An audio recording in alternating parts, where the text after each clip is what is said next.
Hello, everybody, and welcome to this edition of V Radio. Today, my guest is American Revolution 2.0. We're going to be discussing the nature of certain three percenter groups to kind of clear the air. And I want to welcome all of you to the show. Please do me a favor, and if you haven't already, share the stream. And also, do not forget to smack the like button. If you haven't already, you should check out v-radio.us, where you can check me out on Twitch, BitChute, Rumble, and my podcasts and join my social media so that you can actually be notified every time I go live or whenever I make new content. So first, I want to welcome my guest. Welcome. Hey, how's it going? Not too bad, man. Your video looks clear. Good. I guess first, let's just take an opportunity for you to introduce yourself to the audience. Sure. I go by the handle American Revolution 2.0. I have ever since March of last year. I organized the May 1st protests at every state capital in the U.S. Under the organization American Revolution 2.0. We originally started as a Facebook group, quickly got booted and rebooted and rebooted and rebooted off of Facebook. Um, expanded into YouTube. Met a lot of patriots throughout the path here, between doing the Memorial Day protest that we did afterwards, organizing that. We started doing um, back the badge events before the back the blue events started off. Um, Ended up hooking up with a couple great people from Back the Blue 501c3 here, and organizing some stuff with them. Met a lot of Proud Boys, Boogaloo Boys.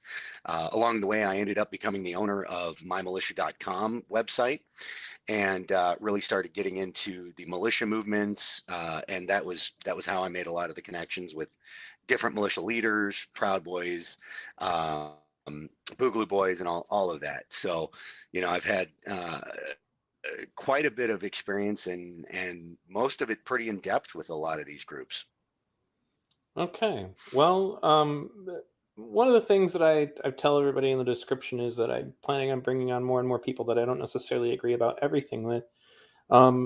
So regardless of that, it was more just like kind of getting that disclaimer out of the way just to be sure that people are aware of that. But I think they are kind of conditioned to understand that already. One of the problems I think we have in this country that is far more important than right versus left at this moment is the inability to have civilized, normal human conversations, or to speak in good faith, to actually be able to tell the truth and, not be ridiculous. So, that's one of the things, I guess first I wanted to ask you, because I mean, you kind of reached out to me, how did you discover my work?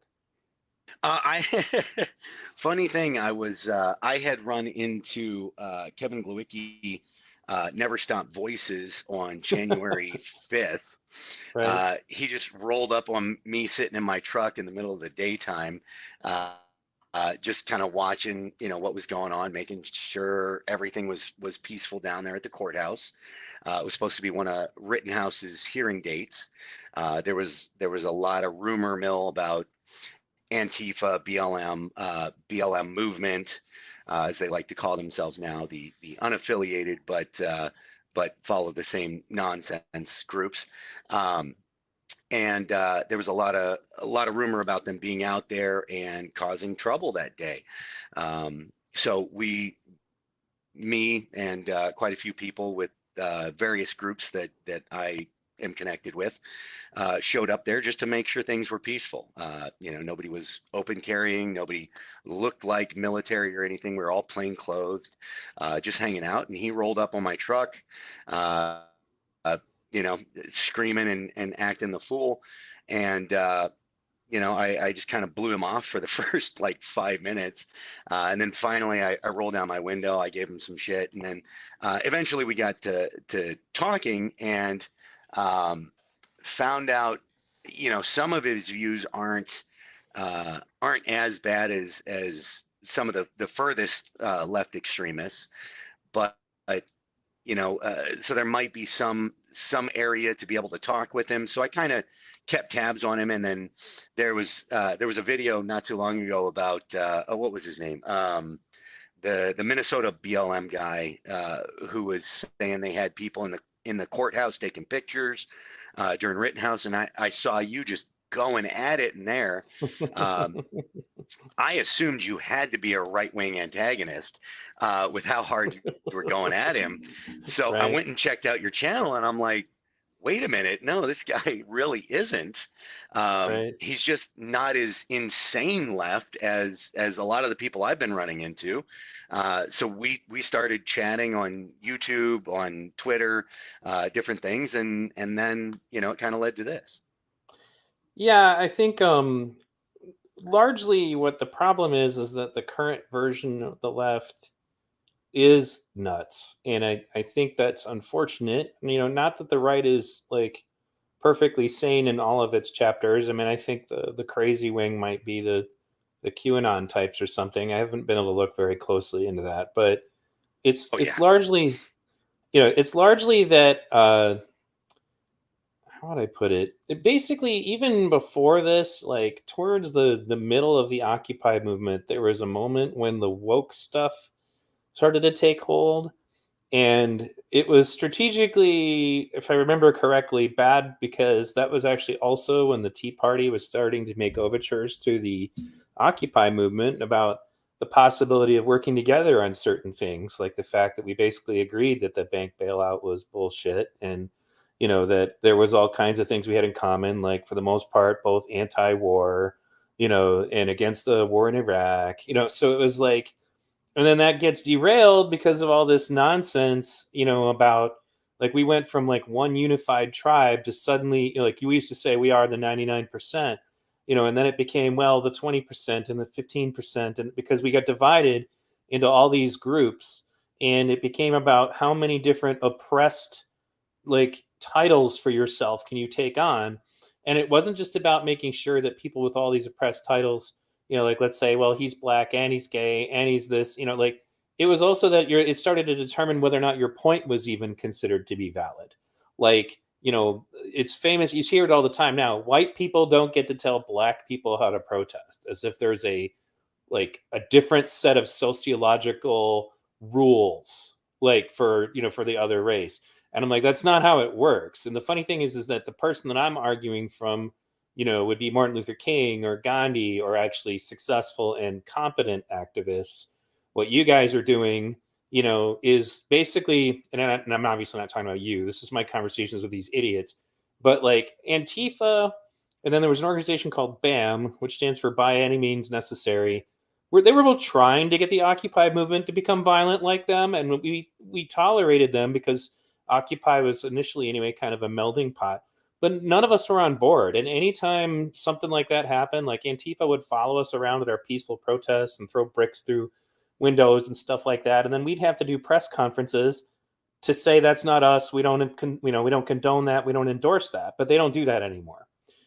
Black Lives Matter does not clean house anymore. And in fact, the only time I've ever seen them publicly say that they condemn anything, it was when a chapter, and I feel bad for forgetting where it was, but there was a chapter where BLM met with the mayor and said, we're going to do a protest. And the mayor said, well, I have a better idea. Why don't we do a barbecue where you guys get to, hang out with these police officers, and we'll build community with the police. And it was this beautiful thing. And I've watched videos of it. They had so much fun, and the cops are playing with the kids, and it's a picnic, and it's just this. And BLM goes on their Twitter to condemn it. So they Hmm. condemned that, but they almost never say a damn thing about riots. If they do say anything about them, it's usually to like glorify them with terms like uprising, whatever the hell that's supposed to mean. Yeah, I was uprising. That's why I headed down to Target in Minneapolis and got myself a flat screen TV. It was an effort to uprise. And I so basically that's where I came to odds. And Glowicki, his initial problem with me had to do with the Cortez Rice stuff. And then it turned out he was totally wrong about that.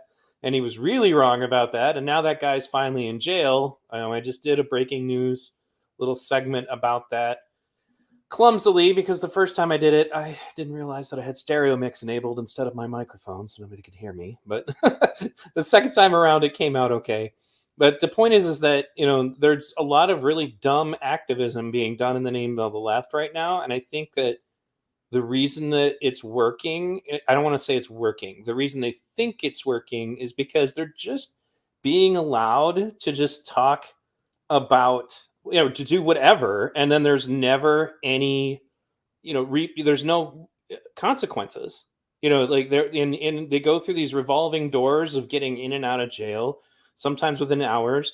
Like people in Portland have said that people in Portland have said like that they've seen the same Antifa arrested and then put back out on the street the same night and back to rioting. So that's just crazy, and they don't do anything to clean it up. And and I do acknowledge, though, like you were just in a debate the other night, and it drove me nuts because they were like Oh, just had like a million left wingers and the moderator gang up on you, and it basically just um it kind of personified what they have to do to look like they're winning, which is to just shout over people, gang up on people, scream at people, and not really necessarily have any kind of logical thought behind what they're saying. And it's the reason why I feel like I had to oppose what currently passes for the left right now. And yeah. that, I guess, would be where that distinction comes from. Because, and I had to have people that, and I would also point out, I made that meme about radical, like alt center is kind of a joke, because right now, in order to not be ridiculous, you're considered extreme. If you're not extreme, then you're extreme. Like that's where we're at right now. The left, the alt left, and the alt right. If you're not at the super far ends of the spectrum, then you are an extremist, because I don't, because I'm left leaning, but I'm not, aligned with the woke. Or I'm sure there's reasons that just go down the line. But in any case, I guess, did you have any comment about the stuff that I just shared with you before we go forward? Or because I know I talked a bit. Well, no, yeah, I mean, I've run into a lot of that. Personally, I've dealt with Antifa, so like that debate yesterday. They act like Antifa is not a real thing. I mean, I personally have had Twitter conversations with the leader of Antifa in Chicago. So it's just interesting to me that they pretend like it's some mystical ideology, while in fact, the 3% movement, the Boogaloo is more that than Antifa really is. Antifa is not a top-down, hierarchy. It's a, similar structure to ISIS. So, Right. it's kind of like, all right. I mean, but there is organization to some degree. But the one thing I've really noticed is uh, that there's instigators, and we keep finding out far too late that the instigators tend to be feds in all of these groups, left wing, right wing, all of it, and they're almost pushing things to a degree that they want some kind of conflict. Right. And I would agree with that. And we kind of understood that to be the case before. And now, instead, what's going on is they'll say that all of the looting was actually caused by instigators. I'm like, no, that's not right. Like, I have a video of one of the guys in Minneapolis during the first George Floyd protest, who went across the street and smashed out the windows in the auto zone. So that's a thing. There are definitely people doing that, but that doesn't Mhm. magically get everyone else off the hook for what happens because one guy smashed some windows in an auto zone. They act like therefore that one guy is responsible for everything that took place afterwards. Like he Jedi mind tricked the entire protest to turn it into a looting riot. And that's just not intellectually honest. And I agree with the thing about saying that Antifa is not a real thing is just fucking stupid. They only get away with that because there's some kind of concerted effort. Because like if you go back to the media, even 2017ish, you can still find articles from left-leaning outlets describing Antifa as a thing. And you can still find the videos of the interviews, because there were interviews done with people from Antifa, usually Rose City, but not always. And people are asking about the Grambo interview. The Grambo interview is not until Saturday afternoon. Sorry about that. Um, but in any case, and somebody also asked about, yes, in fact, Cortez Rice is in jail as we speak. I guess, being extradited to Wisconsin for communicating with jurors. Like, I actually did a video about that. We have the court thing on it. I guess so. One of the reasons I wanted to bring you on was to discuss this issue of, like, just to kind of get a voice from the right to discuss what is the Boogaloo Boy movement, because I keep getting like different answers about that, and we can also talk about other 3%er movements so that people can get it from the source, so to speak. Because we already do this with other organizations, but I think a lot of people on the left they're kind of clueless as to what's really going on. Yeah. So somebody in the chat earlier actually said it nicely. The Boogaloo Boy movement, um, in my opinion, from everything I've researched and saw, back in the I don't know 2010, somewhere in there, about a decade ago, did start as what appears to be a Fed trap. Quite honestly, kind of a mythology, built around identifying who are the most extreme people. It grew extremely fast and ended up building its own mythology, separate from that. So the first thing is the boog is the primary bonding factor that they have. The boog is essentially when shit hits the fan completely in this country. Everybody's on their own, whatever reason that may be. Grid goes down, government has gone too far and is rolling down streets in tanks, literally knocking door to door for guns, whatever it may be that triggers it. We've gotten to a point of essentially a nationwide purge. That's the boog. And these are people. The Boogaloo Boys is anybody who is looking forward to that moment, because they realize that we've gone too far into tyranny already, and the only way out of it is to have a reset, almost not the great reset that that right wing QAnon people talk about, but something similar, where there is an opportunity to actually go back, remove all the garbage that we've stacked on top of the Constitution, and go back to just the Constitution. So that's kind of the basic of it. What was it? It was about 2008, 18 or 19. I forget which one. But around there, a gentleman by the name of Mike Dunn really got a lot of attention and started organizing some of these like-minded people into an actual organization, not just an ideology of people who, were already part of some other group, like a militia group, a mutual assistance group, or MAG, or, just were, a veteran at home, whatever, guy who goes to the gun store. Instead of those guys, he actually organized them into a little bit more of an organized actual organization, group, and started using them to make the point about certain rights. Now, I loved some of the stuff he did. I thought he had bad optics on other things. I used to talk to him quite frequently. Some stuff went down with him that got really weird, and he kind of walked away from the movement after that, which I think is probably for the best, with what I saw was going on. But he would go to, for example, the Capitol in Virginia with a bunch of guys. It was illegal to have an open carry at the Capitol there, and they would go out in full battle rattle, meaning armor, AR-15, everything, and walk up with masks and stand there. And they would call out press. And he would do interviews with the press that said, "Look, we're out here, practicing our Second Amendment rights, which cannot be violated. You cannot make a law anywhere that violates the constitutional right to do that." So, and then he would, follow it up by saying, if they're going to violate our practice of the Second Amendment, we will use our Second Amendment. That's the whole point behind it. Right. Um, Bad optics, good good point he's trying to make. One of the things I really liked that he did with the organization was they actually ran security for BLM protests.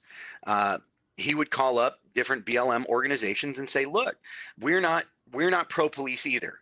If you want to talk about the police state that we are currently in, it's not a constitutional ideology. Backing the blue is not a constitutional ideology. Now, it differs from saying all cops are bastards, which is kind of the Antifa BLM, motto. Right. Don't believe that. We just believe the organization is bad. Of having a paramilitary group run by politicians. But he would run security for these BLM groups and offer to defend their First Amendment right to peacefully protest from cops. So they would offer that, and he would put the condition out there that if anybody were to start to get non-peaceful, start to riot, loot, whatever, they would potentially turn on the group. And it kept those protests very peaceful. Every single protest he ran security on stayed peaceful. So I thought it was a brilliant idea on his part to do that. So I guess to kind of define it from my libertarian slash anarchist days, what you're talking about would be a movement that would be really what minarchist, I think was the term they used to use for small a government as possible, because you're saying just strictly the Constitution, which would kind of result in a minarchist society. Would that be correct? Yeah, more along those lines. Definitely, the old, I think it was a libertarian phrase. You want your government small enough to drown in a bathtub. Right. So it just down to strip it all the way down to the bottom. And I guess maybe that's why some people, maybe, misinformed people might have thought they were anarchists. I had heard that anarcho-capitalist types were in some way affiliated with it. But I imagine the Boogaloo Boys, just like the Proud Boys or any of these other kind of amorphous groups, also kind of, what I usually say is that they come in varying degrees of radicalization, meaning that they're not identical. Like one's ideology in certain areas may be different than another. And it just, they're a boogeyman in some of the leftist circles because they act like Boogaloo Boys are, like out there killing people. And more specifically, at one point, one of the streamers in Kenosha identified that, or he referred to the Kenosha Guard slash militia or whatever we're calling them today as boogs, like as if they were Boogaloo Boys. And apparently, Mhm. Gage Grosskreutz also at one point called them Boogaloo Boys. What would your assessment of that be? Do you think that's what? Because I don't think that's what was going on. No, uh, they were organized or unorganized militia, members by every perspective. The Boog movement typically likes to, when they're out and about, likes to show that they are part of that group with the Hawaiian T-shirts. That is very much their thing. But in most areas, like around Virginia, where Mike Dunn was at, there was a lot more organization. As you stepped outside of that, further away from there, there was much less organization. You might have two or three guys that would meet up at like a gun range or something, and talk about the Boog movement, but they weren't part of anything like that. And it's one of those things that the media, like you said, they love to make it the boogeyman. You can call anybody part of the Boog movement, and you really can't disprove it. It really is a question of uh, whether they are pro Boog or not. Yeah, I mean that that kind of falls in line with it. Whether they have that minarchist kind of revolutionary mindset or not. If they do, then yeah, I mean ideologically they would fall under that label. But there's not really an actual group anymore. But I think that's one Uh, of the things that continues to be a difficulty in discussing these issues is that, in particular when it comes to dealing with the leftist organizations, if anything good happened, then it must have been Black Lives Matter. If, for example, if when Cornell West said he was protected by members of Antifa in Charlottesville, then of course that was Antifa. But if anything negative happens, then they can just wave a hand and say, well, those people weren't really BLM or those people weren't really Antifa. And I get it to some degree because people try to make a distinction between movements as opposed to the actual organizations and stuff like that. But it's like when you break up Antifa, what you're looking at is an organization. If we don't want to call it that, we can call it a movement, whatever we're making up at the moment, with individual decentralized chapters that do meet, I believe, once a year to kind of converse with each other about things that they're up to. But it's that way by design because if it's decentralized, just like French resistance cells during the World War II, if you decentralize and you have separate chapters that maybe communicate with each other a little bit, it makes it hard for, like say the Nazis to clamp down on you because they can't, if they get one cell, that doesn't mean they get all of the cells, Mhm. and so that's just by design. In addition to the whole, dressing up like a sweatpant ninja thing allows them to blend in and out, and the other thing that it benefits them though is that again, if anything, so for example, in Portland, when that Antifa person threw a Molotov cocktail directly at the police, then they can try to say things like, oh, well, how do you know that person was Antifa? And instead of like, well, I'm like, well, one thing that would kind of clue me into it would be the fact that you guys didn't denounce what they did at all, Mhm. and with Antifa, what I find is that, you know, uh, when you talk to them among them when they don't realize that they're discussing this issue with somebody who doesn't actually like them, they'll just openly tell you, yeah, we ideologically believe that we are allowed to attack people, that us attacking people who we believe could become fascists is an act of self defense. And that we should destroy all the property because the sooner that we overturn society, the sooner we can bring about our grand communist revolution. And the thing is that even within Antifa, like there's like I have a list actually of the different names for the different groups that come from separate ideological backgrounds. But for the most part, this was understood in Occupy, and people weren't trying to pretend it wasn't true.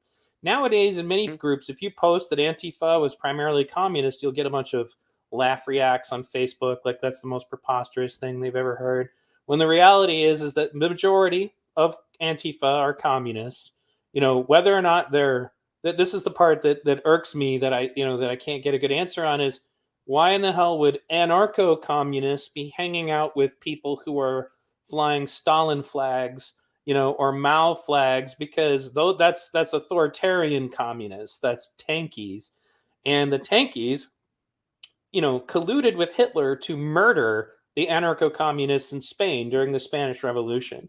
So the fact that an anarcho communist could stand next to anybody who was a Maoist or a Stalinist, that just doesn't make any sense at all. It just, but that's what they do, and I guess they don't do enough to purge that element. But for me, I'm like, well, how could you ever stand next to any of these authoritarian communist types and act like they're in any way have anything in common with you? Because the reality is, when the chips are down, they're not going to tolerate anarchists if they get their way. They're going to, if for example, what I'm assessing, and this is just my feeling, that this is all an effort by China in some way to undermine our country. As Yuri Bezmenov said, those are the first people that get executed. The Mhm. radicals, including the ones that think that they're radical communists, are the first ones to get executed, and that's historically proven. So it's like it just doesn't make any sense. And when you try to talk to them, they really have no recourse other than to censor you. They can't handle it if you challenge their ideology. In general, what I would say is different, and this has just been my experience so far. When you talk to a Proud Boy about what they're about, they're not creating a duplicitous, um, conversation. They're not trying to hide what their true, position is. They're usually pretty upfront about it. You may not agree with all of it, but as compared to, say, Antifa that is openly engaging in the whole point behind this, and I got some of them to admit it and took screenshots of it, that this whole everybody's Antifa thing was literally an attempt to try to draw people into their ranks so that they could be further radicalized. They don't even hide that. Again, when you're talking in their what they think are secret groups. I've never gotten that impression from anybody from the Proud Boys I've ever talked to. The only Patriot Prayer affiliated person I've spoken to is Chandler Pappas. And he's actually, I think, a very honest, very moralistic guy. I think he's a great guy, you know.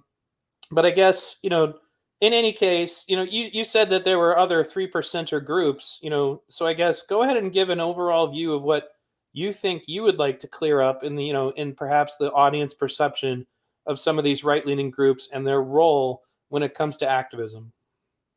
Well, 3%, similar to Boogaloo Boy is an ideology. It's not really a group. There was a group called the 3% Originals that was originally out there.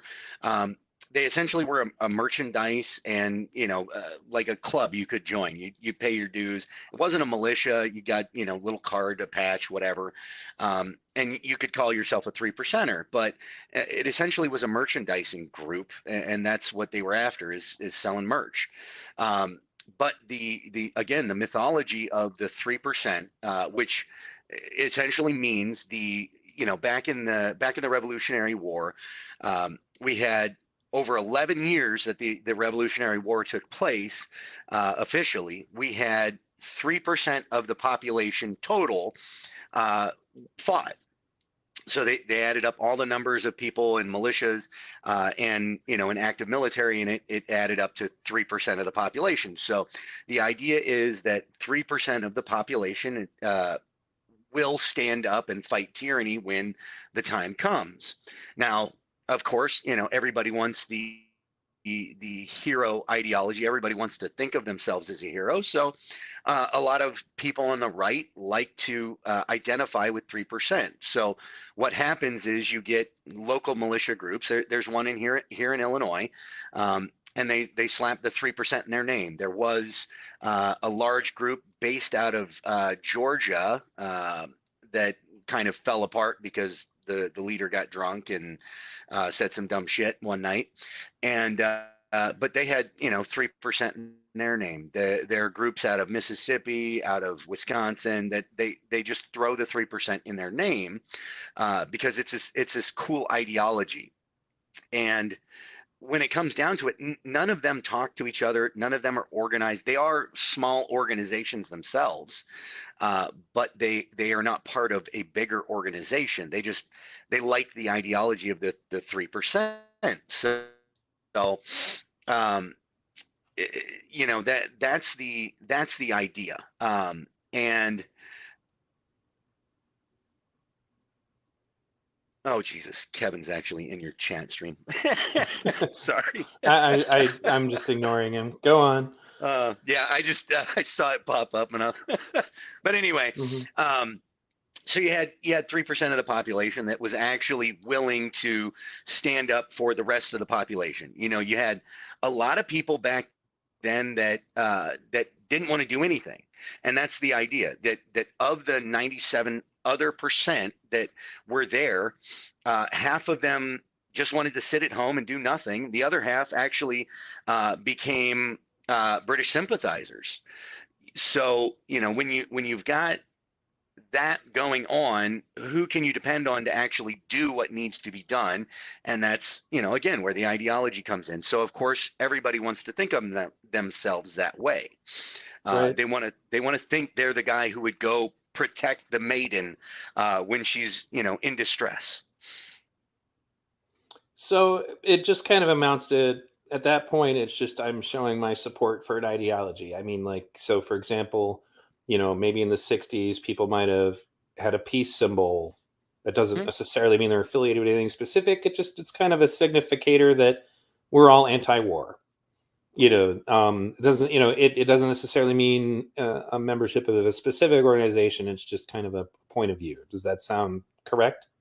Basically, yeah, it essentially is kind of saying you're the hero in the situation of government tyranny.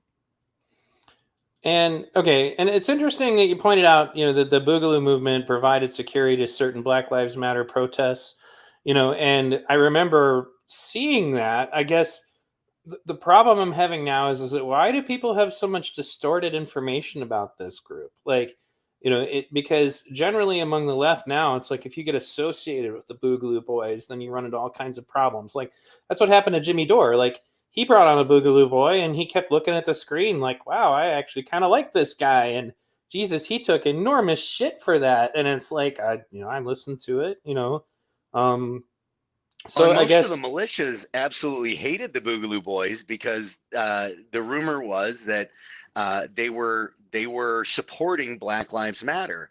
And again, just like the left does, the right conflates um, the idea of believing uh, that that Black lives do matter. Not to say all lives don't matter, but Black lives do matter, and saying that everybody should be treated equally, is a bad thing. Yeah, I mean, it just gets really confused and stupid on both sides, to where, and that was part of the bad optics that Mike Dunn had.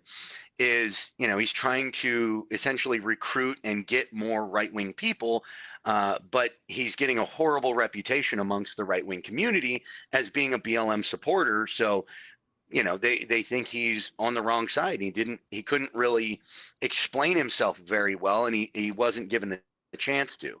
And that was how I got to know him actually quite well, was in explaining his story, because I thought it was a fantastic thing that he was doing, because he was actually keeping the violence from happening. right. And I can see where that would be a problem. I mean, I'm seeing some of the Patriot movement freak out because of Kyle Rittenhouse, saying that he supports Black Lives Matter and the right to peacefully protest. And I was like, okay, well, guys, first of all, it's not as if we should all just, even from a right leaning perspective, okay, it's not like the cops are perfect. I mean, let's talk Ruby Ridge, let's talk Waco, let's talk, it's not as if the right wing has never had their problems with police officers, and it's not as if they can't support police reform. It shouldn't have been a big mystery to them because Kyle was giving medical attention to members of Black Lives Matter and anybody who needed it. Whether or not he was fully qualified to do that is secondary to the point that that's what he was doing. And when he got into a conflict with somebody, it had nothing to do with race. It had to do with the fact that they were attacking him. And what that organization would like, what that group of BLM was pissed about was because they were interfering with their arson. Like that's the conflict. It's about don't and even before that, like, and I didn't include this because I didn't think it was quite as relevant, but brewing up to the dumpster fire conversation, it was the militia group there was basically there at the gas pumps, and the Bearcats were up close, and Black Lives Matter protesters started throwing stuff at the Bearcats, and the libertarian guys were like, dude, don't do that, hold on, don't, that's not necessary, don't do that. And then the people that were present got angry at them, for interfering with them doing that. It's the no peace police attitude that you see sometimes in Portland. And that was what this whole conflict was about. That's what I really, really called out, you know, um, about the whole situation was that we are arguing over a dumpster fire. Like, you want to find the person because they were looking for him. Where he at? Where he at? Yeah, he ran off like a little bitch. Like, what were you going to do? You were going to kick the guy's ass for putting out your dumpster fire? Like, I mean, it's metaphorically hilarious, honestly, because it really kind of personifies exactly everything that's wrong with what's going on in that kind of activism right now, which is it's a fucking dumpster fire that they think they need to protect. Go ahead. I see that same craziness on both sides is where I keep getting hung up.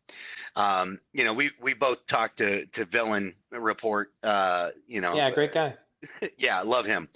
Um, he sees a lot of the same stuff. The Nobody on the right will say Rittenhouse shouldn't have freaking been there.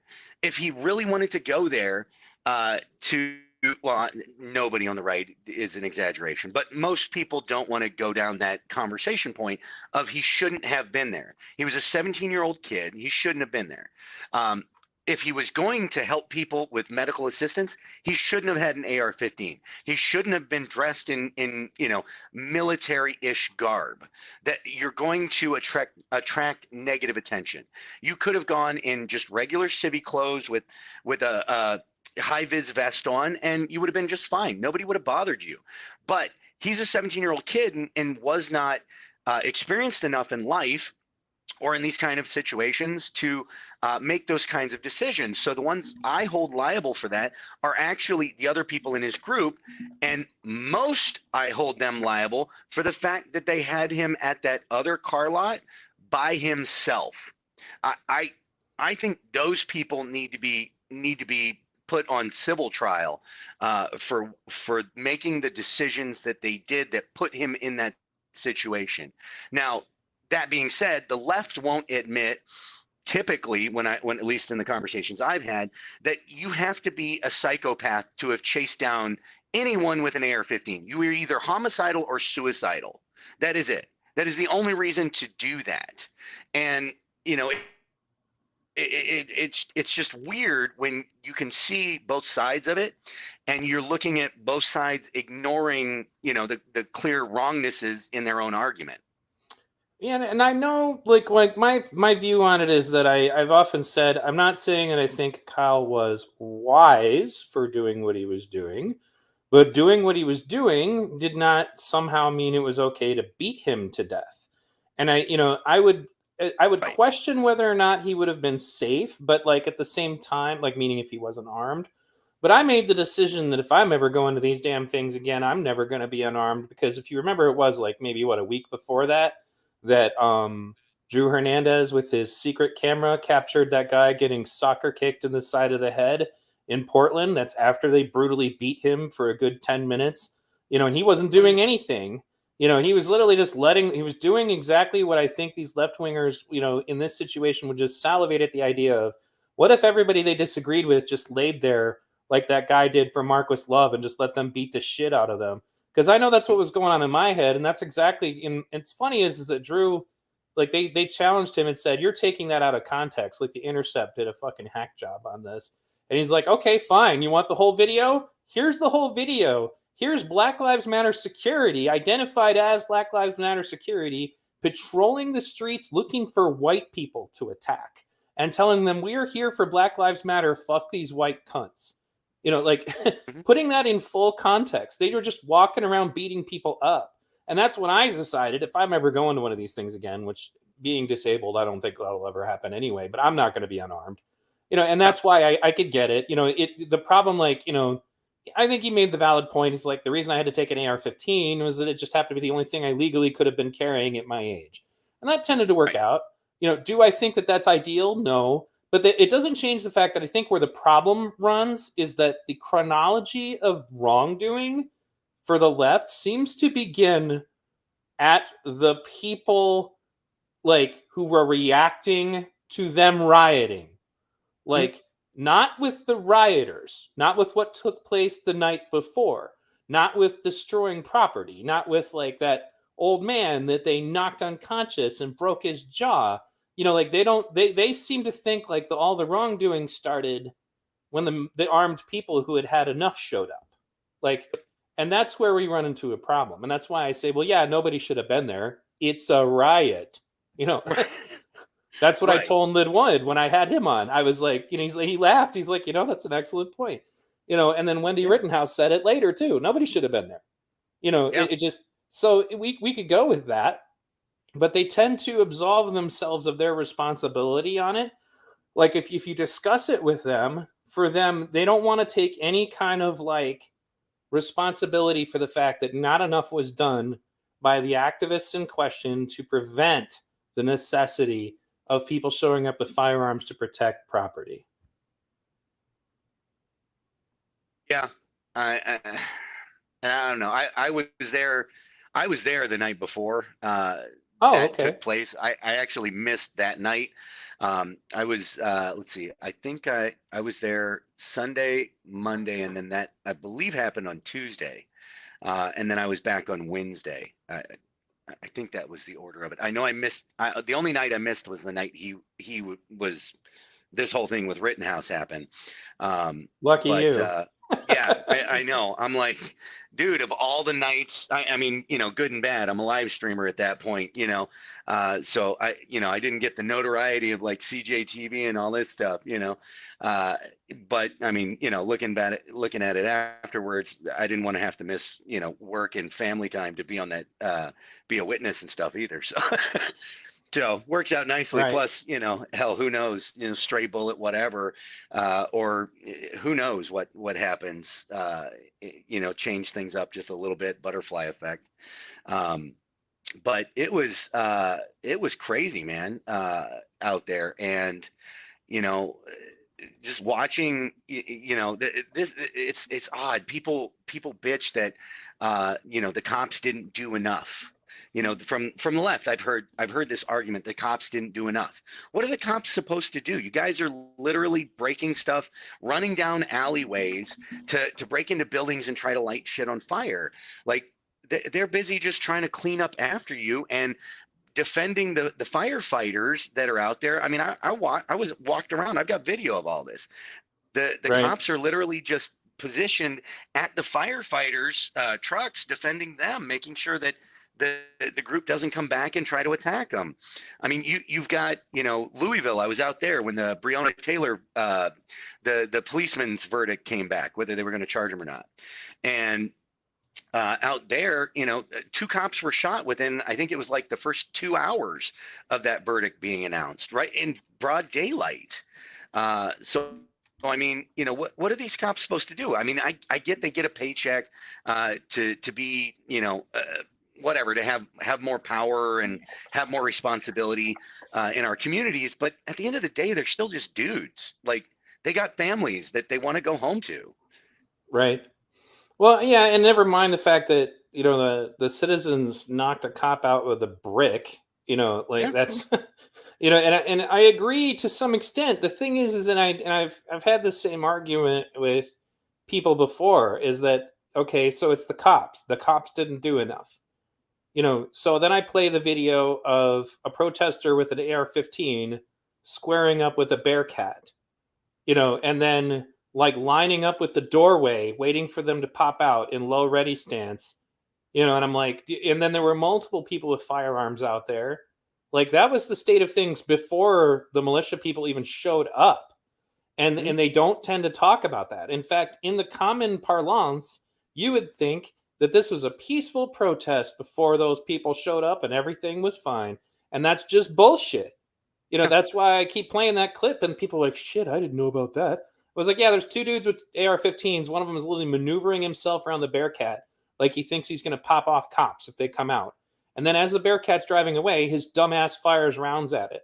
And I'm like, so what do you think it's going to take to end a riot like that? Mhm. Because if they had done more, then people, who were on that side of the argument would instead be writing articles and making videos about the terrible police brutality that took place during the breakup of the riot that was in Kenosha. That's what would have happened. And I'm not saying that that's ideal either. I personally feel that we're kind of to the point that we're well past the point that the police should just go ahead and do what needs to be done. And I think they were prepared to do that this time because they had the National Guard and Yeah. all that there. And then all of the energy to riot seems to have evaporated lately.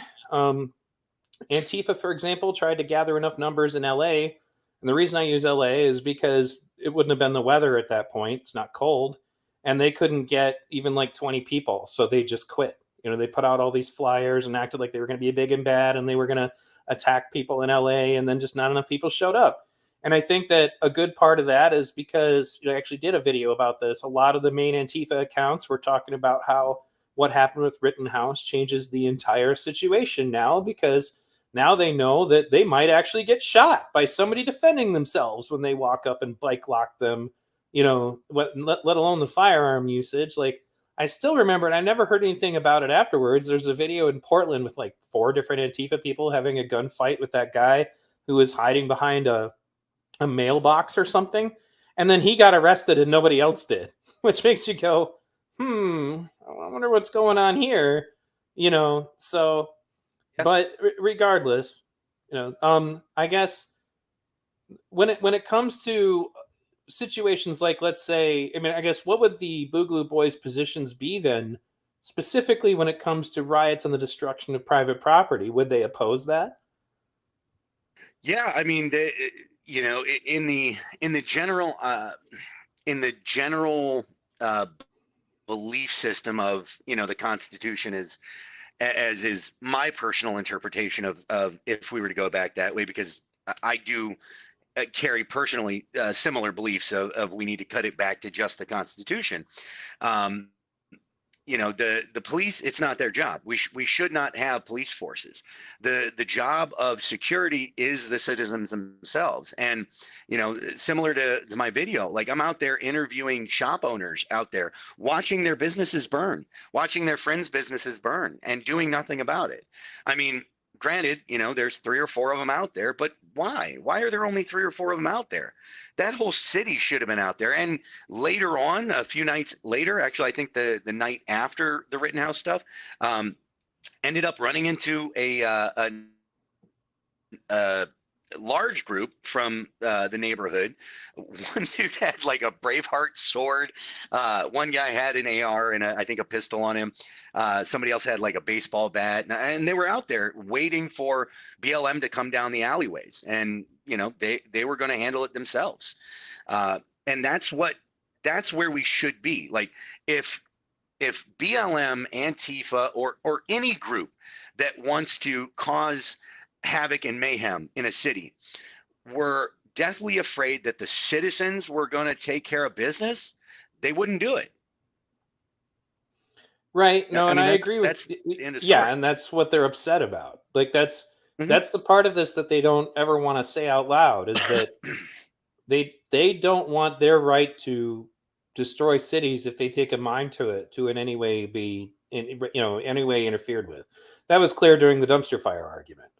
That's what this is about, because I guarantee you they Hmm. didn't have warm fuzzy feelings of connection with the dumpster fire.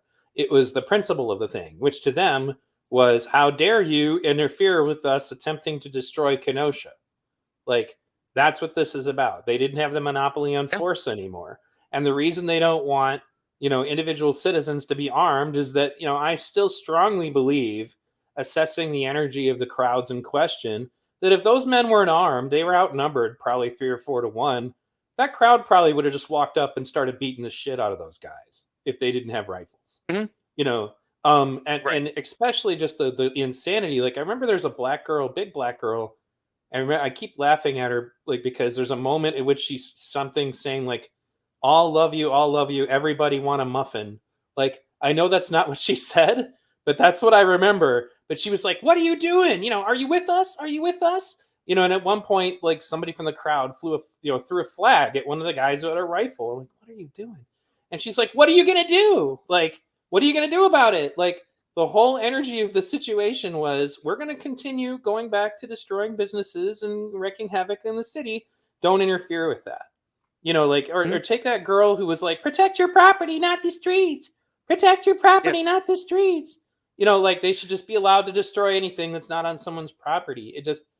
They don't have a semblance or of an understanding that what they're doing causes long-term permanent damage to the economy of where they live. It does not improve poverty, and if you do that, you create more crime, which leads to more interactions with police, which leads to more people of color being shot, which in turn leads to more riots. As I've said before, it's not even circular, it's a downward spiral that leads to nothing. And in Detroit, still hasn't recovered from its riots, and that was a long time ago. Los Angeles just keeps destroying itself more and more. That's why so many people are just moving out, because there's homeless everywhere. And none of Hmm. these people can point to anything that supposedly the riots did that could not have also been done with sensible, peaceful protest. And that's why I did my video specifically about this topic, because the social science of the situation says the same thing. This is why terrorists fail. This is why, like, these are the long term financial consequences. Like, I have all the receipts, for this issue. It's not a matter of opinion. 43%, I said, like, peaceful protests are 43% effective. Violent protests are at best 26% effective. And that comes with the caveat that violent protests, especially if they lead to riots, have a tendency to have the following side effects, one of which is the destruction of local property and businesses means nobody wants to invest there anymore, which means more poverty. And secondly, it actually creates more sympathy for your opposition. I talked to one of the leaders of one of the versions of the National Socialist Nazi Party about this, because he's a blog talk radio show and you can just call in. And he's like, "Oh yeah, we love this. We're getting all kinds of more attention, and we're getting all kinds of more, like, recruitments and all that now, because like they're just, basically proving us right is the way they think, obviously.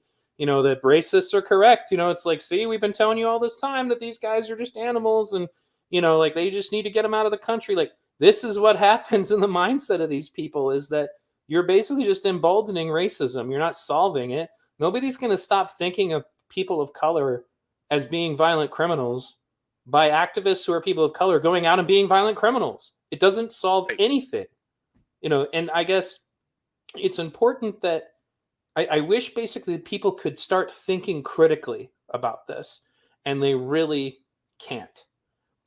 Because they've all become emotional about it. I was actually just listening to a podcast that Sam Harris did, and I don't agree with everything he says, but they did a scientific study, and there's multiple things that are at play here. One of which is that um, if you feel that your beliefs or your politics are in some way a significator of you being part of a certain group, then you're going to be less likely. You're going to hesitate. Even if you've changed your personal opinion, if you know that it would piss off all your friends, for example, to come out and say, well, I've changed my position on gun rights, then you just don't say anything. Your mind may have changed, but then you have a social pressure, and that's aside from just the personal pride that can get in front of admitting you were wrong, you know.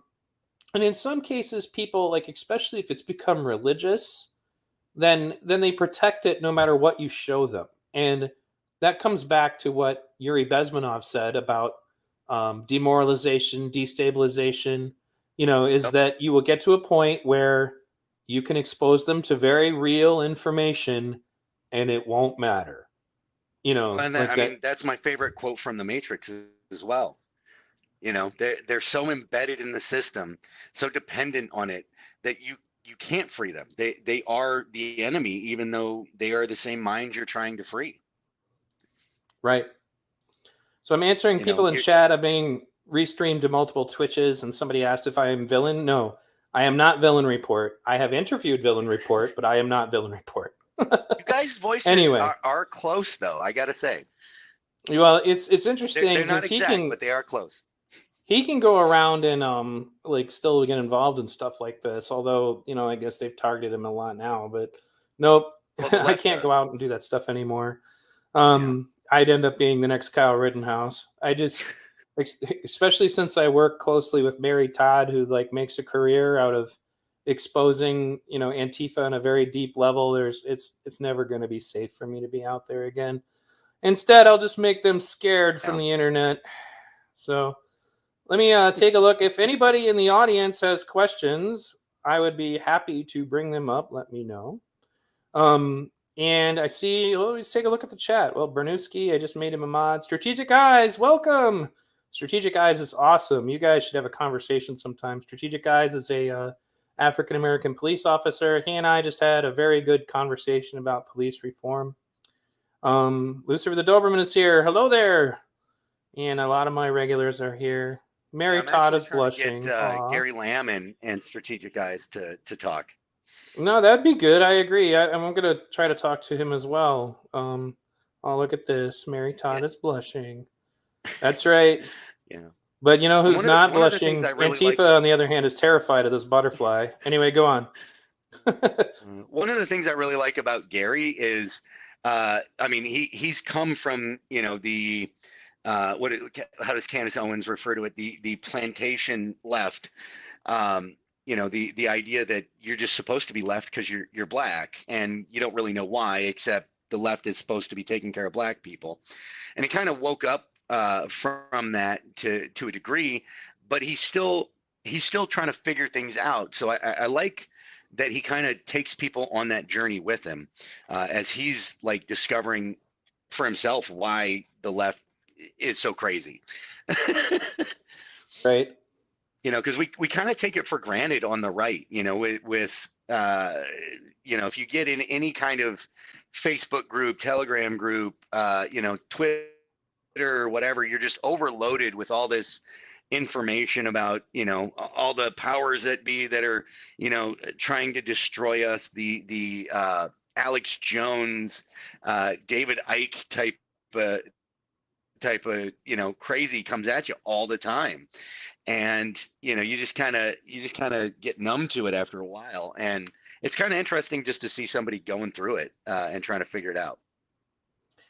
Yeah, and I think that part of the reason why I don't really emphasize as much on left versus right is because of the fact that I think that our ability to communicate with each other at this point is more important than anything else. I mean, like, imagine if, let's say that there was a pandemic tomorrow that had the ability to prevent people from communicating with each other. That would become the number one priority, I would think, among all of mankind. And because of the fact that it doesn't literally zip our mouths closed, people don't realize it. But we're reaching a point where we can't have any kind of rational conversations at all.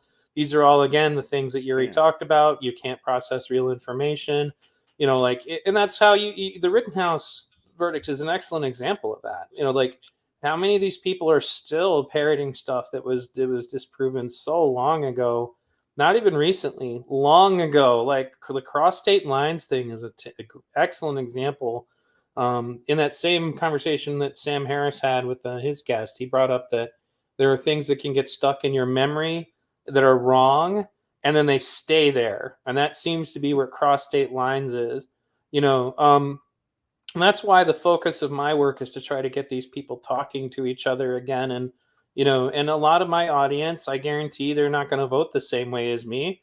To me, that's good, because they still trust me enough to give them a story, give me my view on things with integrity, and then let them come to the decisions that they want to. And I wish that more voices were doing that. I think that Strategic Eyes does that. I think Johnny Walker Dread does that. I think Neo Unrealist does that. Like, Neo Unrealist is a Trump supporter, and I go on his stream all the time. He's great. We should be able to do that. And that's not what's going Yeah. on. And instead we're being told it's like blasphemy to talk to the other side. Yeah. Well, and I experienced this a long time ago, because I was raised. My dad was a Christian Scientist. My mom varying Christian faith, but I was raised, very religious, and fought against it. But I was one of those guys that, like, I believed I needed to know the Bible better than any Christian. Uh, if I'm going to get in a conversation, because just naturally I've always been a bit of an intellectual. And I became what I termed an evangelical atheist. I would happily debate and convert you at any turn, and I actually had converted people to atheism. Since then I have my own brand of spirituality that I believe in.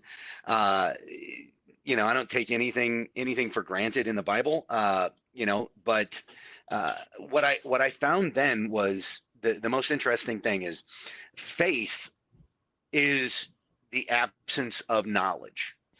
And if you believe in something, if you're a believer, you don't have to know about it. And therefore, if you don't have to, why put the work in to know about it?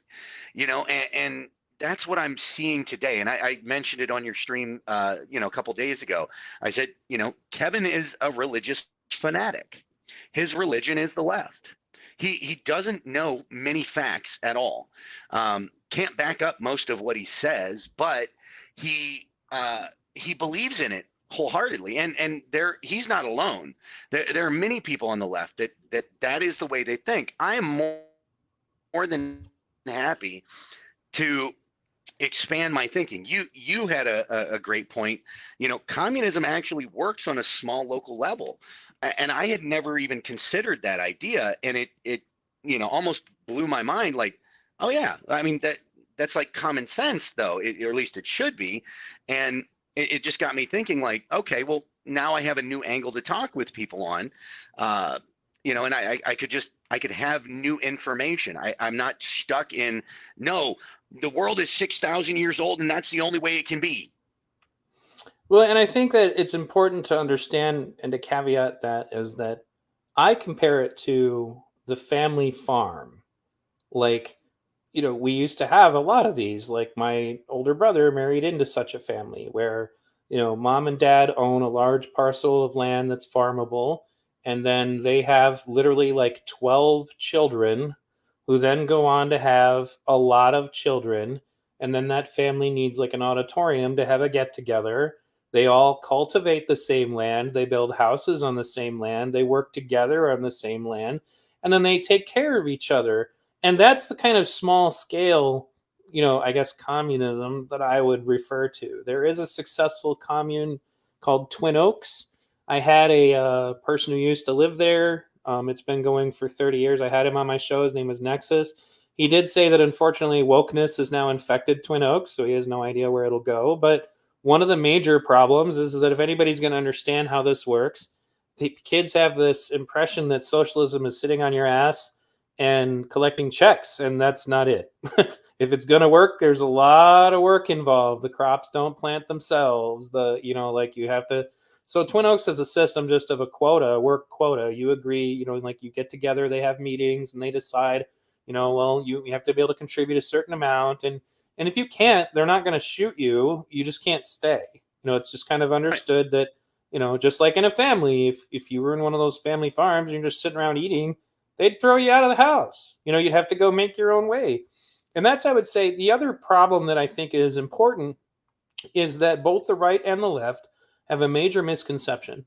They both have a major misconception, which is that they both think that authoritarianism only comes from the other side. Like Hmm. critical theory books literally are teaching kids right now that authoritarianism can only come from the right.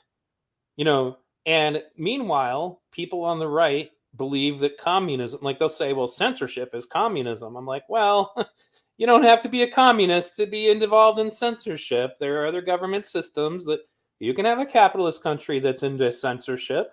Like Yep. that's why I feel that what we need to do is recognize that the libertarian, in the essence of libertarian versus authoritarian, is divorced from whatever economic system you're talking about. Right. You can have, so like in a libertarian communist organization, like for example what George Orwell fell in love with when he was in Spain during the revolution, then people are freely associating, voluntarily working together.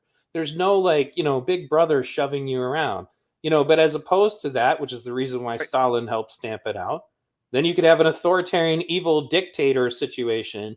But one of the things that another element to this is that we tend to believe that, what is communism? Communism ends up in, if it's corrupted, ends up in a situation with a small group of people controlling the majority of the best resources, having the best lifestyle, and then the majority of people doing all of the work and not having a good lifestyle. Well, the same thing happens in corrupted capitalism.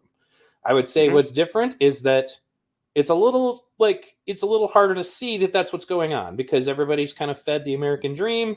You too can be Jeff Bezos, and that's just not realistic. And that's why I said when I did my video specifically to conservatives, I brought up that the current economic state that we are in, that is the what made Trump popular in the first place, was created bipartisan.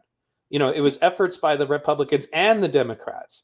And what did they do? Like one of the things that Yuri Bezmenov warns about, that doesn't get as much airplay, is he said the wealthy will sell the rope they will be hung with, and that if they cannot get over their obsession with profits, that they basically literally will continue to do business in a way that will, that makes, basically, if you make capitalism unworkable in your country because you've sold all your jobs to China, which is what ended up happening, you know then you're creating a fertile ground where communist ideologues can show up and go, well, I got the solution to your problems, you just need to embrace this other ideology and you'll be fine. When the truth is that China taking over the United States is not better. Is Right. not. And that was those are the conversations that needed to be happening, and that's why I said that. And I think that the Republicans are starting to get it now, meaning not like the ones at the Hill, obviously, but the average middle class Republicans are starting to grasp that the super wealthy, and by that I mean like absurdly wealthy, like so wealthy that there's a pandemic going on and you can play around with rockets and go into space if you feel like it. You just have so much money to throw away. Those kinds of people are not your friend, whether you're right or left. And I think that one other point that I would bring up was like an excellent. There was a meme that went around that was said that Fox News is wealthy people paying wealthy people to convince middle class people to blame poor people. And I would say that's true. But MSNBC is wealthy people paying wealthy people to convince poor people to blame middle class people. Those things are Hmm. both true. And they get us, at each other's throats. And meanwhile, the middle class is being drained dry like a vampire. When I was at Occupy, the first few days I was there, I was conducting interviews. And yes, there were some of what you'd expect, the leftist hippie college age kids and stuff. Those people were there. But I also met, because it's Detroit, a lot of former blue collar Republicans who did everything they were supposed to do, because you have to remember this is during the recession. They tried to start up their own businesses. They tried to get re-educated. They tried, nothing worked. And then they ended up in a homeless shelter. And like, I only found out they were homeless because they told me, like, these aren't your typical homeless. These are people who still look like, like they're doing their best to try to find new work, and just nothing was there. Now, mind you, situation has improved since the recession, but the point is that there are bottoms to the economy that you can find yourself in, and if you get down that far, it's like ice skating uphill to try to get out. And that's why I feel, what I'm hoping is that the, I guess, populist Republicans, like Republicans who give a shit about people, start to realize that they have more in common than, the non-insane, non-woke leftists, than they do with the super wealthy. That's, I think, a transition that needs to happen. Well, and well, I'll touch on one thing first. The thing that to me bothers me the most is that we have missed what the American dream actually was. Um, and because the American dream was not, a house, white picket fence, 2.5 kids, and a dog. The American dream was independence. Um, we were supposed to be independent, and you cannot be independent when you are dependent on the government, national and global conglomerates and stuff like that. So, and it drives me insane that people work 40 to 60 to 80 hour week jobs that they don't enjoy to get money to pay for shit they don't need. I mean, this goes back to the whole Fight Club thing, right? But uh, the ideology in that movie, I truly identify with. But the solution they give is odd, but whatever. Not totally against it. If somebody wants to do that, then hey, pat on the back. But but just growing a garden, like, I mean, the amount of useless grass that we have in front of houses, and we segregate our farmland out to people who are supposed to do this, and then wonder why the government is paying farmers not to grow stuff, or you have tons of farmland being picked up by the richest people in the country, in order to stifle this. And oh, look, they also own grocery stores. Go figure. Um, but if you just grew some of your own stuff, had your own vegetables, I mean, the amount of products that are so easy to make yourself is unrealistic. And we don't do that, but instead we'll spend money on gas to drive to the grocery store to go pick up the things that are more expensive than it would cost to just do it yourself. Um, and you know, and you got to have the nice car, which means you got to have the nice the good insurance for it, and all of this stuff just keeps adding up, and it ends up being just a hamster wheel. When I think people would be happier just getting off the hamster wheel and doing more for themselves and living for less. And I would say that that kind of plays into what I've been suggesting, because of like the background with something that is called the Venus Project, was that they think we need to go more renewable and try to figure out ways to create more sustainable, things. And that can work for on an individual level too. It could be Hmm? that we decide to go off grid individually and try to make the inflation related economy as irrelevant to our lives as possible, and then perhaps we could work together, and make our own economy that's outside of all of that, and that's where I think that if we run into some kind of a collapse, what I would want to see would be people of different ideologies figuring out a way that they can uh, peacefully uh, interact with one another, regardless of their beliefs, as long as they agree to some basic principles. And among those principles, I would include, like, say, the non-aggression principle. I would say uh, things like maybe perhaps they could agree on things like no slavery, like stuff like that could be just like common things that a federation agrees to. And I honestly think when you look at the Right. Constitution, that's kind of what they were intending anyway, was that the states would have more autonomy, and Yeah. that they would collectively work together on things like, um, you know, uh, mutual defense, as an example. That's where I think the future works. And I would say that if that's how, if we go to a model like that, then people, for example, like, say, a commune like the Twin Oaks commune could still peacefully interact with people who are behaving, capitalist in some other community. Right. But the only way that's going to happen is that we got to be able to get rid of the ability that anybody who does not agree with any economic system that we like is inhuman. They're automatically Right. evil. Like, Right. that's one of the problems we've come to, is that now it's like, if I ever get a chance to talk to Jordan Peterson, because he talks a lot about communism, like, okay, well, let's break down what's wrong with it. Well, it's not the idea that people could collectively work together to take care of each other. Like, that's not what killed a bunch of people. So what is it that did?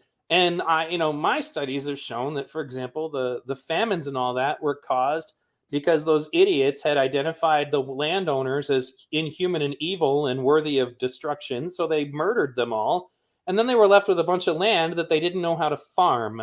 And agriculture is not a simple thing. And something similar is happening in South Africa, where they chased off all of the previous farmers, and took their land away.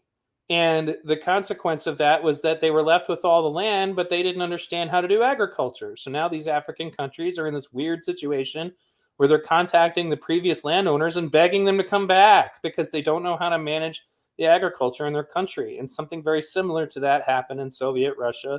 If you kill off all of the wealthy landowners without any kind of, like, just because they just did it indiscriminately, then if you do something like that and you leave nobody who has any idea how to farm, yeah, you're going to have famines and you're going to kill a lot of goddamn people. You know, um, but so it's ironically the identity politics itself that's what leads to it. And I think that's where we get crazy things like that guy, Daryl Brooks at the Waukesha parade.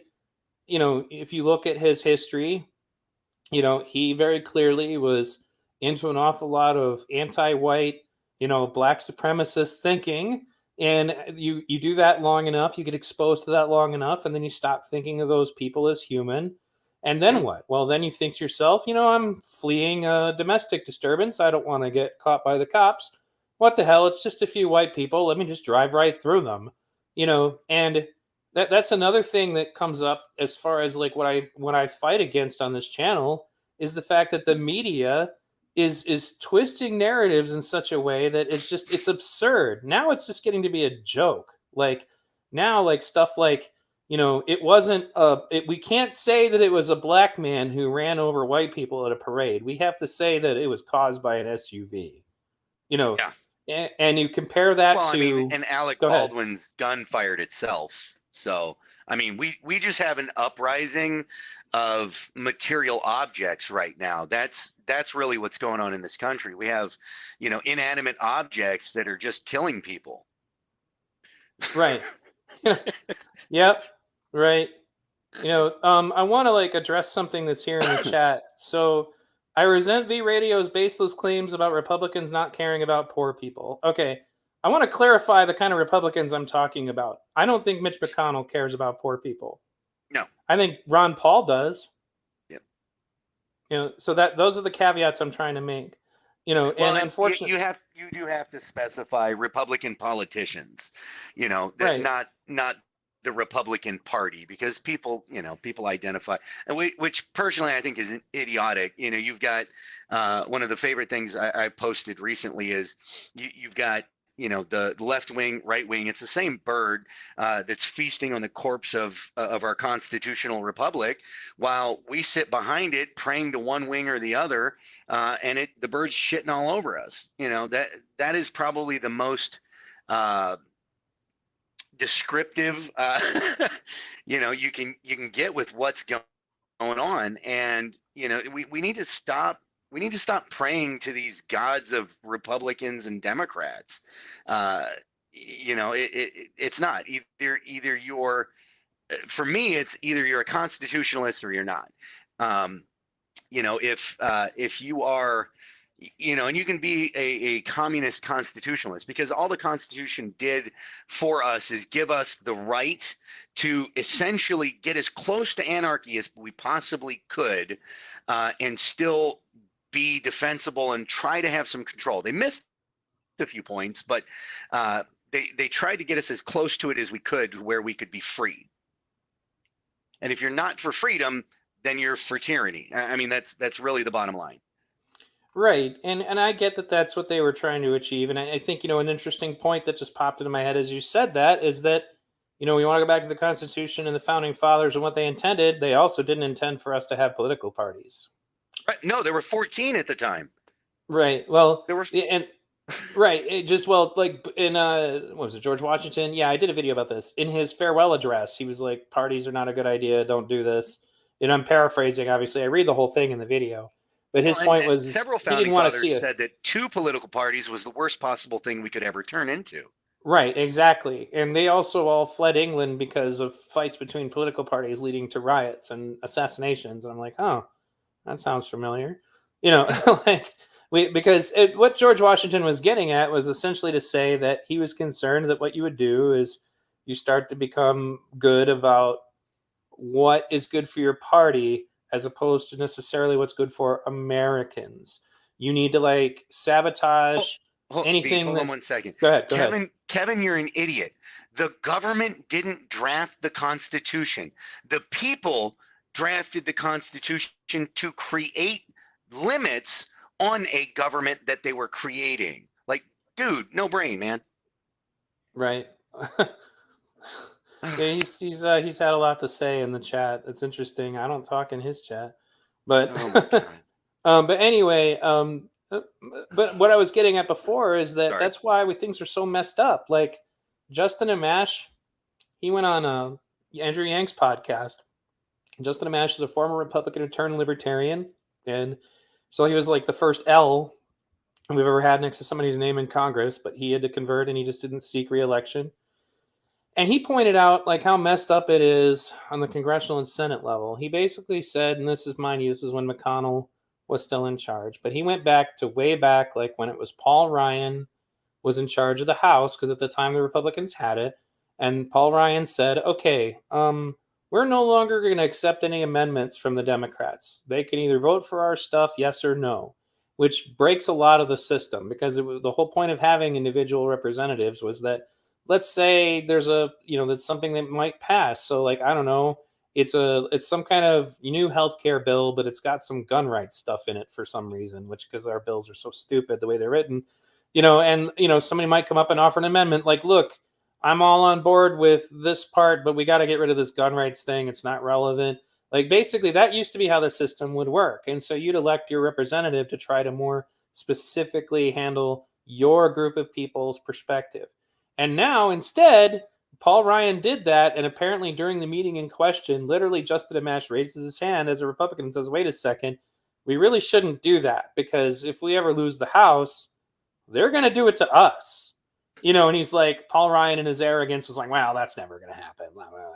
So then all of a sudden we get over, well, look at that. Nancy Pelosi's in charge, and the exact goddamn thing happened in the other direction.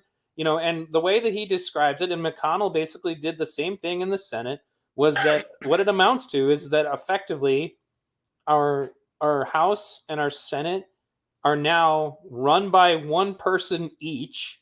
So when McConnell was in charge, it basically meant the Senate was run by the state of Kentucky, and like I can't even remember where Pelosi is, but the effectively one congressional area had an enormous amount of power over what goes on in the House.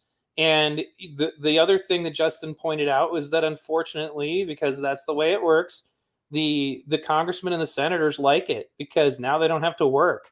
They can just show up and ask Nancy, all right, how am I voting today? They don't even have to read the bill, and then they can just go home. and go back to fundraising. And the same thing in the Senate. So that, in other words, it incentivizes them not to bother to read what they're voting on. And it's unfortunate because that's by no means what was suggested, and then it becomes totally partisan. And that's before And we even talk about. Go ahead, you can comment on that before I go well, forward. no, I was just going to say, in Federalist Papers and personal letters, it's interesting because they designed Congress specifically the way they did in order to slow down progress. They thought if we got a bunch of people here, they're all going to have different ideas and no progress is going to be made. So no progress is good because progress tends to be bad when it comes to laws and coming up with bullshit. And if something big enough happens to where it's important, then of course they would all get together. I mean, there's a reason they only have one guy that is the executive branch. He is the executive branch because in a time of war you can't have the Titanic trying to turn it. You need a speedboat. You need to be able to Sure. maneuver quickly and do what needs to be done. But in times of peace, you want the Titanic. You want that sucker to be impossible to turn. Um, and that was why they designed it that way. And yeah, we just going with the two-party system has sped that up drastically. And then yeah, like you brought up, we've now gone into, it really is just two people, whoever the head of both sides is, the minority and the majority. They're the ones who speak for pretty much everybody.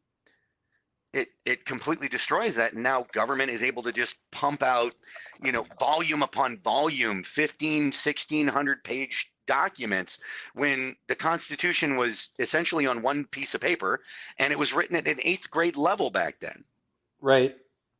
And that's and there are things that I think that I would do differently in it, but like one of the things, actually, before I get into that, let me talk more about what else was broken that was never intended.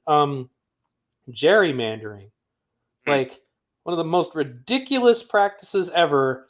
We're going to take control of these very obscure positions that determine how congressional districts look, and then we're going to make sure that our party just happens to have a population to dominate all of those districts.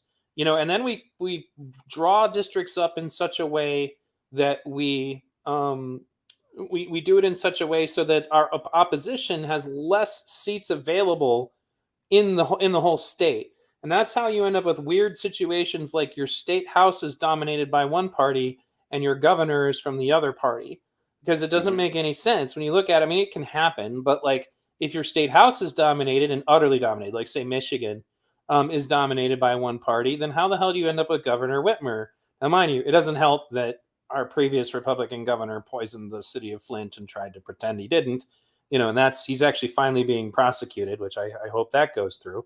The point is that was never intended. The notion that these parties would then decide to try to draw up congressional districts based upon, like basically they get census information to go, okay, well, most of the Republicans live here, so let's just make districts for Republicans everywhere, and then try to stick the Democrats together instead of like giving them an equal representation. Again, in no way ever expected. Like, I'm pretty confident that the founding fathers would have went, well, congressional districts should be drawn up based upon where people live, and that should be it. Well, there's people here, we'll put one there. Well, I mean, what would your view on that be? What is your view on gerrymandering?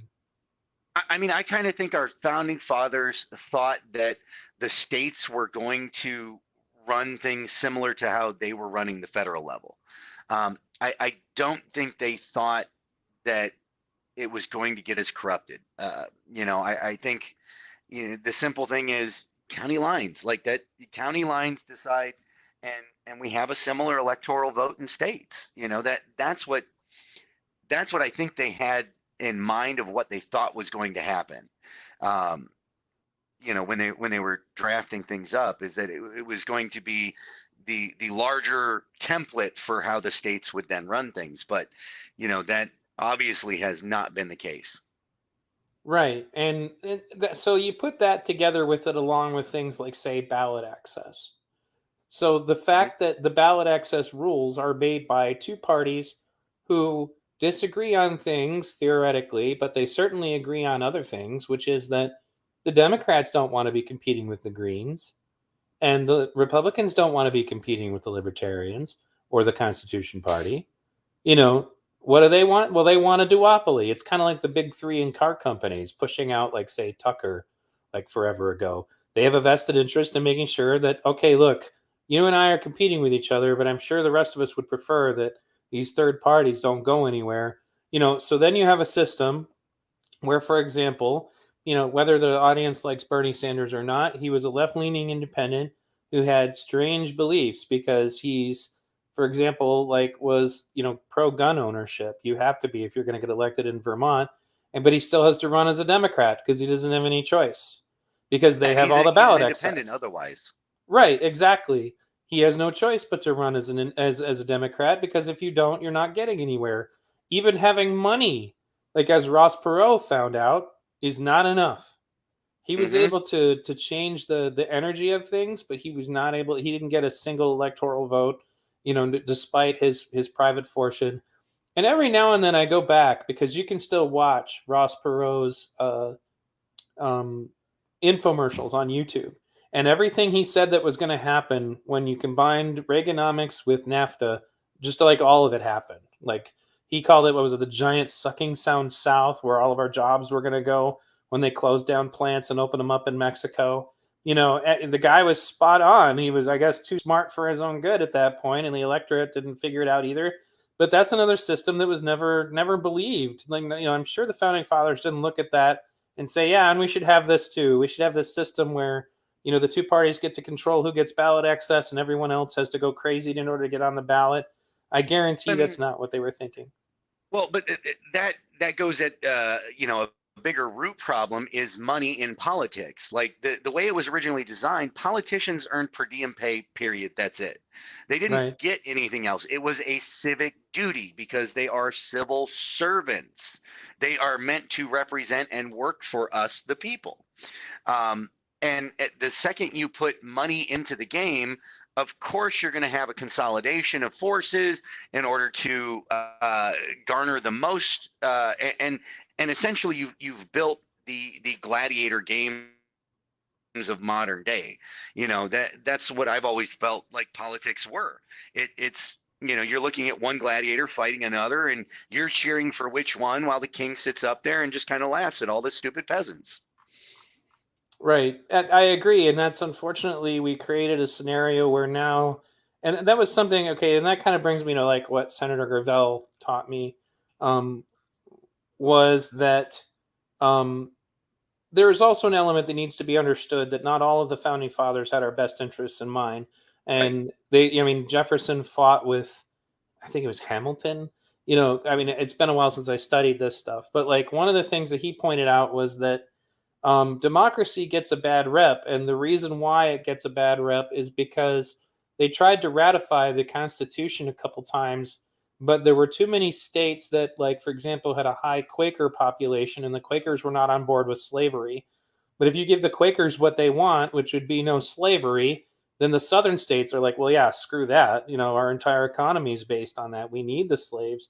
So that's where you end up in a scenario where they couldn't ratify the Constitution by the previous means by which the colonies interacted with one another, which was you used to have town hall meetings and then your community would decide. It wasn't these, selected, individuals who may go speak for you, but they were picked from among your people.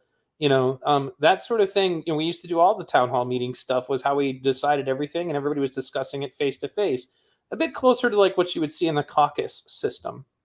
And now instead, what ended up happening was is that the wealthy people in particular at the time, because there was a big concern because of this enormous number of soldiers who had not been paid, who were like kind of like, you guys are supposed to pay us. We left our businesses all this time to win independence for you, yet you're all still doing great and we're not. We want to be paid. So they kind of demonize the notion of democracy entirely. And don't get me wrong, democracy has its own flaws. You don't want a mob, but at the same time, it's also equally asinine to me that a president can drop below 30% approval rating and we're just supposed to fucking put up with him for 3 years. And so Senator Gravel looked at countries like, I want to say, Sweden, Switzerland. So, for example, in some of these countries, if you wanted to do something like the Iraq War, you have to have a referendum. There is no one person who can just order that army to go off and invade another army. You have to have a referendum in order to go to war. And the long standing, there were people who could order the troops to defend the country. But as far Right. as like, we're going to go, attack Iraq and take their oil, you can't do something like that. And I want to say it's Switzerland without a referendum. The other thing that's interesting is that because they still have a national referendum system, if a war becomes extremely unpopular, you can pass a referendum and you can end it. So and all politicians are recallable. Mm. Imagine how much that would change the situation. We have it on a state level, but if like right now I've just read a stat that Biden's approval rating went down to like 33%. Why the fuck is this guy still running our country? I A mean, vote of no confidence. Let's institute this. right, For, exactly, forget exactly. impeachment of the peers. Let's do it straight up vote. Vote of no confidence. Right. And I think that again, there are pros and cons. I mean, the other thing, I was much more on board with the idea of democracy, direct democracy and referendums before how ridiculous things have gotten now. And I think that there's a conscious effort to get us to this point to where we can't talk and govern ourselves. Mm. That we can't interact with each other. Like right now, I don't think that the nation's in a good position for direct democracy. But No, and we should never have just full direct democracy. But we need to have, I think that the people should be the final check and balance, and that there's no reason why we should have to endure a politician for 4 more years or well, forever because there's no term limits. Go ahead. and that's the way it was originally designed. We, the people, had the most power, and as you got further away from the people, you would have less and less power. So, a city would have the most power, beside the individual themselves. County would have just a little bit less, state would have a little bit less, and then federal had the absolute least amount of power. And the idea, and I forget whose letters this was in, but the idea was that your mayor, you see at the grocery store. So if he voted for something that actually screws up your town, y'all can get together and go lynch his ass. Metaphorically, maybe speaking, you might do it, you might not, depending on how bad it was. If you have a bunch of embezzlement, yeah, you're gonna go beat the hell out of the guy for doing that, and handle it that way. And that fear of that happening was the number one reason why it wouldn't happen. If you knew the town could turn on you and take you out, literally, then you were less likely to be corrupt. But we've pushed more and more of that power uphill, and away from the people, to where the federal now is the strongest part of the whole thing, and it's the furthest away from us. When you have Biden, who can literally make any rule by executive order, and it's just, it's taken as gospel for some reason. I mean, luckily some people are still fighting back, but you Did you know, ever uh, watch Michael it's Badnarek's just it's Constitution stupid to me. classes? You ever watch those? Michael Um, Badnarek's Constitution classes? They used to be I available on might Google have. Video, but Google Video doesn't exist anymore. I But might have. It's been a while. I know I've watched.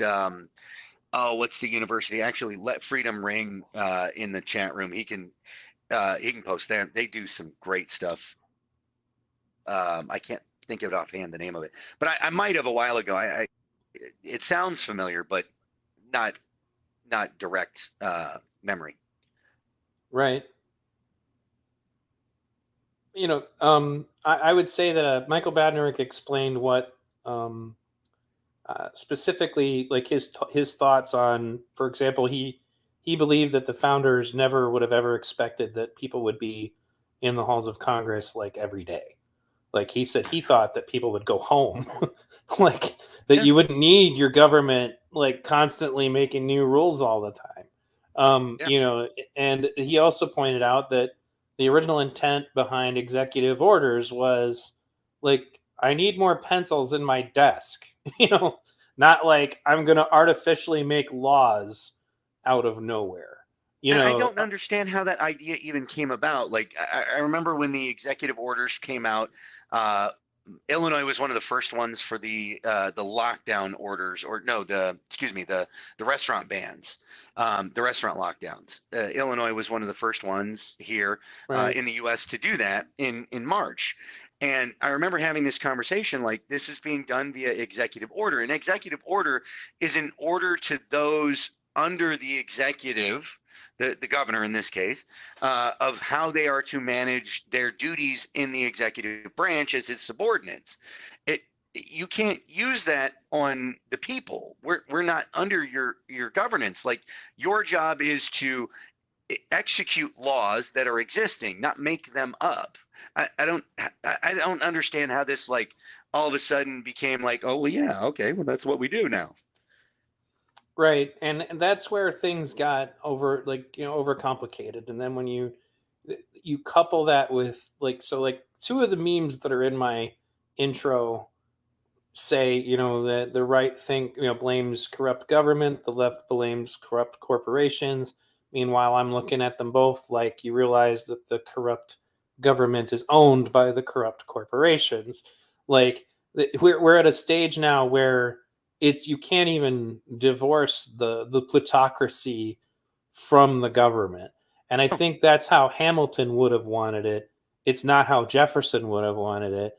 And I believe that the Constitution that we got was supposed to be a compromise between, but there's still statements that are made, and that's something Senator Gravel pointed out too. Like, I think it was Madison who said the wealth of the nation should rule the nation, which just kind of translates back into okay, we're going to have nobles, but we're not really going to call them that. It Right. amounts to there being some kind of aristocracy that is above our laws, that can live any life they want, and I think that that's where also the deep state theories start to come into play. Like the fact that Epstein was treated the way that he was for so long, and now there's all this shadowy stuff going on about what's going on with him. Like there's a topic that Epstein I'm not didn't kill allowed. himself. Yeah, Epstein did not kill himself. There's another topic that I'm not allowed to discuss on this channel that has to do with elections. If anybody Hmm. wants to Yeah. know, Yep. you can go to my Rumble channel, and there you will find a video literally named "This is why I was banned from YouTube for a week." But that's an example of another thing that I believe was never intended, and is an example of how the deep state types kind of keep themselves in charge. But I also think that one of the things I said in my the Independence Manifesto, was that if you look at the way that our politics are packaged, like they exist in such a way that doesn't make sense. Like a lot of things are made right versus left that really shouldn't be. Like Hmm. what the hell does like talking about the unspecified virus of unknown origin, as Baring calls it, because he doesn't want to get his videos tagged. What does that have to do with right versus left? Yeah. Why is this a right versus left issue? That doesn't make any sense at all. And then people are like, well, the right say this. And I'm like, okay, but Brett Weinstein is a leftist, guys. Like, Brett Weinstein is not, on the right. And he has concerns about what's going on with the unspecified virus of unknown origin. I mean, when you've So, got Russell Brand out there, like out against it, like I mean, he's going more right than he was. I mean, even Rogan, like Rogan was more left than he was right, and it's just like a lot of people are moving right because of that specific topic. right. It's amazing. Like they're just realizing that, uh, and by right I don't mean Republican. I mean right as in anti-authoritarian. Well, right. Because And yeah, and the funny thing is that we say it like that, but there should be that's another maybe we should decouple that concept from right versus left. That's another Malcolm one. X Like, did.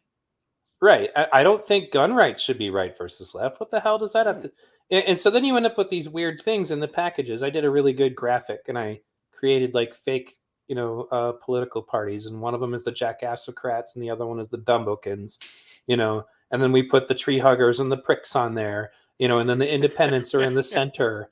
Who are the tree huggers? Well, that's the Green Party, obviously. The pricks are the libertarians. And then, I didn't get into the rest of them. Like the Constitution Party is basically the theocratic party, but the point is that those sorts of uh, packages. So, for example, I'm pro gun rights, but I'm also say pro social safety nets. Where the hell do I go? Apparently Yeah. I don't go anywhere. That's what No, Bernie's you don't problem fit. is. Right. So what does that mean? Because it's funny too when you talk about this stuff online. If I talk about my position on guns and the right to own guns, you Republicans, this, and this, you voted for, all the assumptions that come along with that.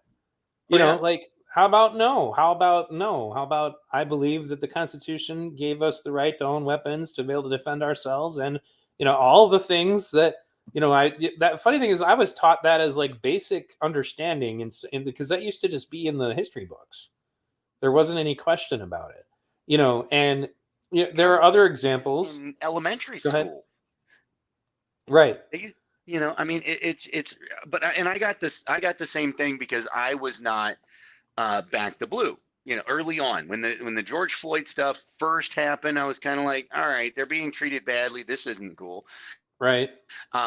But quickly thereafter, like once Portland started getting a little too aggressive, then I was like, whoa, guys, no, we're not back in the blue anymore, because we're not going to promote and advocate for police excessive force. Like, cool, they're committing a crime right then. Okay, you want to tackle them down and arrest them and be a little rough, but they did it the night before, and you're not even sure that that's the person. No, you don't get to go just beat somebody's ass in the street as a cop. And the fact that we're advocating for that, and many people in the right sphere were advocating for cops just literally going and dragging them out of their houses and beating them or whatever. It's like, oh man, we're going too far, guys, and this is going to turn on us. And I particularly stuck on that because of the May 1st protests. We had police that were very violent in Sacramento to peaceful protesters. We had cops in New Jersey that literally threatened if anybody stepped out of their car, they would be immediately arrested. So, I'm like, I'm still remembering this stuff, and it's not even a month later, and you guys are like, yeah, back the blue, no matter what they do. And I'm like, no. But Right. then it's immediately like, oh well, you're left wing, you're a BLM Antifa supporter. No, I'm just not a police state supporter. Right. No, and I would agree with that too. I think that that's another reason. That's another thing why I'm like, why is this a right versus left issue? Because that's why I mentioned earlier. It's not like right wingers have never been killed by cops. I Right. mean, like that's why Ruby Ridge is horrific.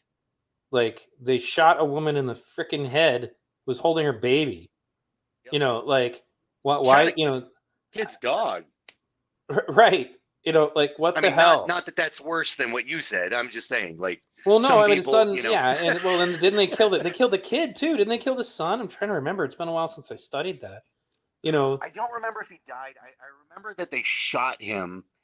I don't remember if the son died or not, though. I do remember that they shot him. Yeah, like you said, it's been a while. Right. Well, and that's why I was saying, in comparison, also, like Jesus, like And the guy wasn't David. even there. Well, right, and David Koresh, he made an excellent point. Don't get me wrong. I think the guy was a weirdo, and like, but it doesn't change the fact he made an excellent point. Why the hell didn't you guys pick me up when I was jogging? He's like, I go jogging all the time. You easily could have grabbed me when I was in town. Why did you come here with guns, and attack my family's home? Like, he's 100% right. Yeah. There's no way to defend that. If he was the one they were after, showing up on that doorstep when they're freaking armed in Texas, to go after somebody when there's children present, there's women present. I mean, you can listen to the phone calls. Like there's a Testing. moment. Okay, that's working. Yeah, you're a little louder now. What I was going to say was you can listen to the phone calls, and in the phone calls of Waco, one of them is a guy. I lost volume here. Can you hear me? Testing. Can you hear me? Let's see if you can hear me. Looks like you can't. All right, I'll go on with what I was saying. Um, can you hear me now? Give me just 1 second. All right. We are now pausing for station identification. Welcome to V Radio. If this is your first time checking out my show, go to v-radio.us. There you will find links to all of my various mediums. V Radio can be found on Twitch, YouTube, on podcasts, which means gets linked to very many different types of podcasts, Apple Podcasts, etc. You can also go to my BitChute. You can join my social media, including Discord, Telegram, Facebook. And there you can make sure that you're actually going to get notifications when I'm going live or putting out new content. And All right, can you hear me? yeah, I can hear you.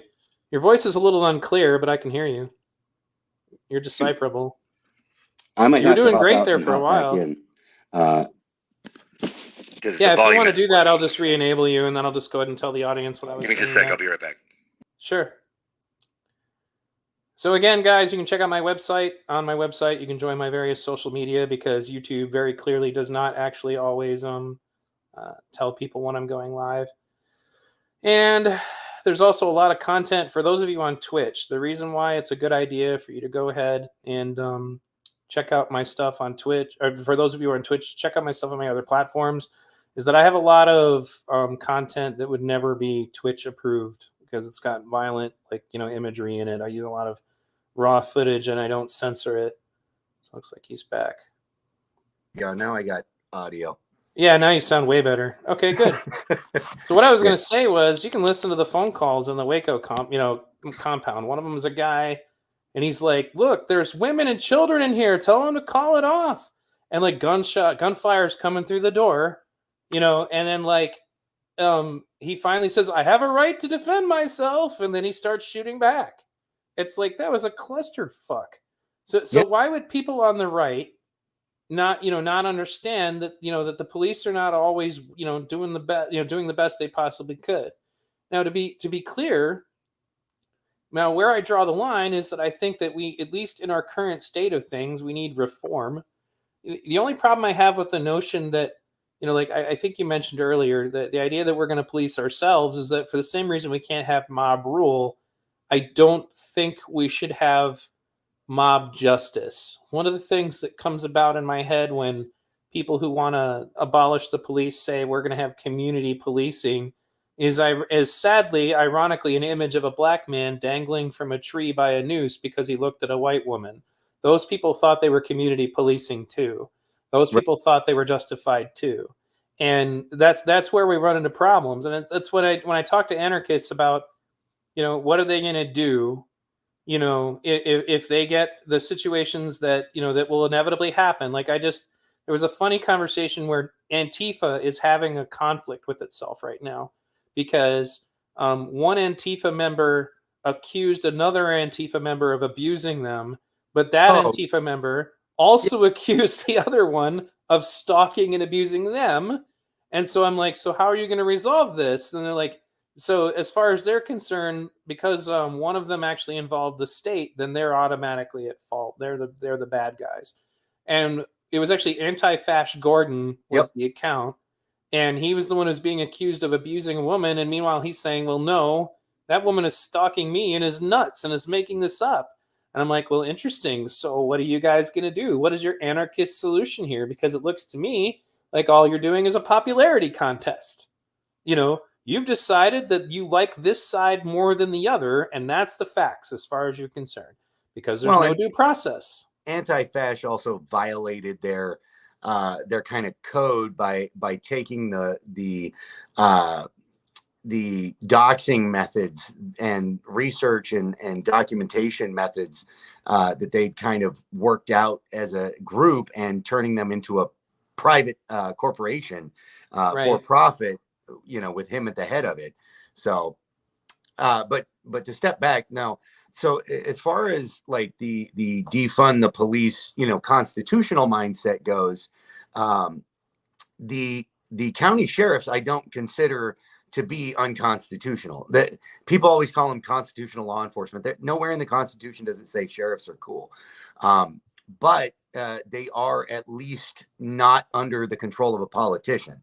When you're talking about city and state police, the governors and mayors run them. They can fire the chiefs and do what they want. The county sheriff, on the other hand, is not that way. They are voted in and can be impeached out or voted out. So I'm perfectly fine with keeping county sheriffs and actually transferring some of the city and state into that.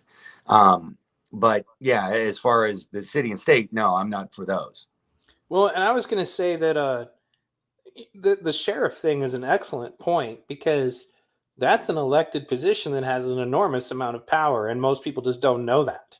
Mhm. And I was like, if BLM sincerely wants to change police policy, they should be taking part in their sheriff elections. They should be finding people who are qualified, who will be committed to fighting against police brutality.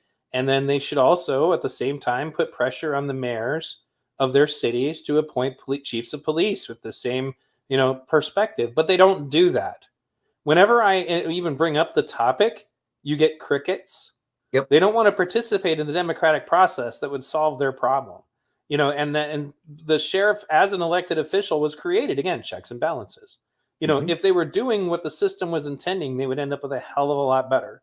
And that's why I wish that they would listen about it. But it almost seems like instead we want to dehumanize all of our police, even the good ones, and then say we don't need them because we're going to police ourselves. And that's why even the black ones. Let's say that again. And even the black ones. Right, So exactly. Black Lives Matter, but not if you're a cop. Right. And that's when they dehumanize police entirely, and a lot of them have no, like, I mean, when I bring the strategic eye show on, we did a show about reforming the police, and he calls out bad cops all the time, like that shooting recently that happened where that guy, like that cop, just unloaded like 8 shots into a dude sitting in a wheelchair. He's like, that guy needs to be in prison, period. Yeah. He's like, that's he's like, the only reason I know about that is that a cop told me about it. Wow, I hadn't heard of that one. I must have missed that on Oh, it's horrible. It is horrible. This dude was driving in his like electric wheelchair at a Lowe's, and he had like, I don't know, like $6 worth of items, and he wasn't responding to commands or something. The claim was that he might have had a knife. So this cop just takes out a gun and guns down this dude from behind. And then the other cop walks up and joins in, and they're both dumping rounds into him. And it's like, what the hell are you guys doing? Right, exactly. So the thing is that somebody with a mindset like him, meaning, and this is why I keep trying to convince him he needs to run for office, is that Strategic Eyes would be a fantastic sheriff. He's a very even-minded guy, has a good grasp on the law and a good grasp on fairness, and then they could actually be elected from among the people among them. There was actually an excellent video of a black cop talking to Black Lives Matter, and he was like, we need you guys to come join the police force, and then our police force will be made up of the people who live here, who understand the culture, who understand the people. And then every time they suggest that, the guys go, well, no, I don't know about that. And I'm like, unfortunately, that kind of brings me back to something my friend Rob said. And Rob's a black guy who goes to these protests and just kind of sits quietly listening to them. And I asked him what kind of abolish the police people he ran into. And he said, well, they come in 2 groups. The first of which is people who are utterly naive about crime, who have no idea what crime looks like. They don't know what gunshots are like.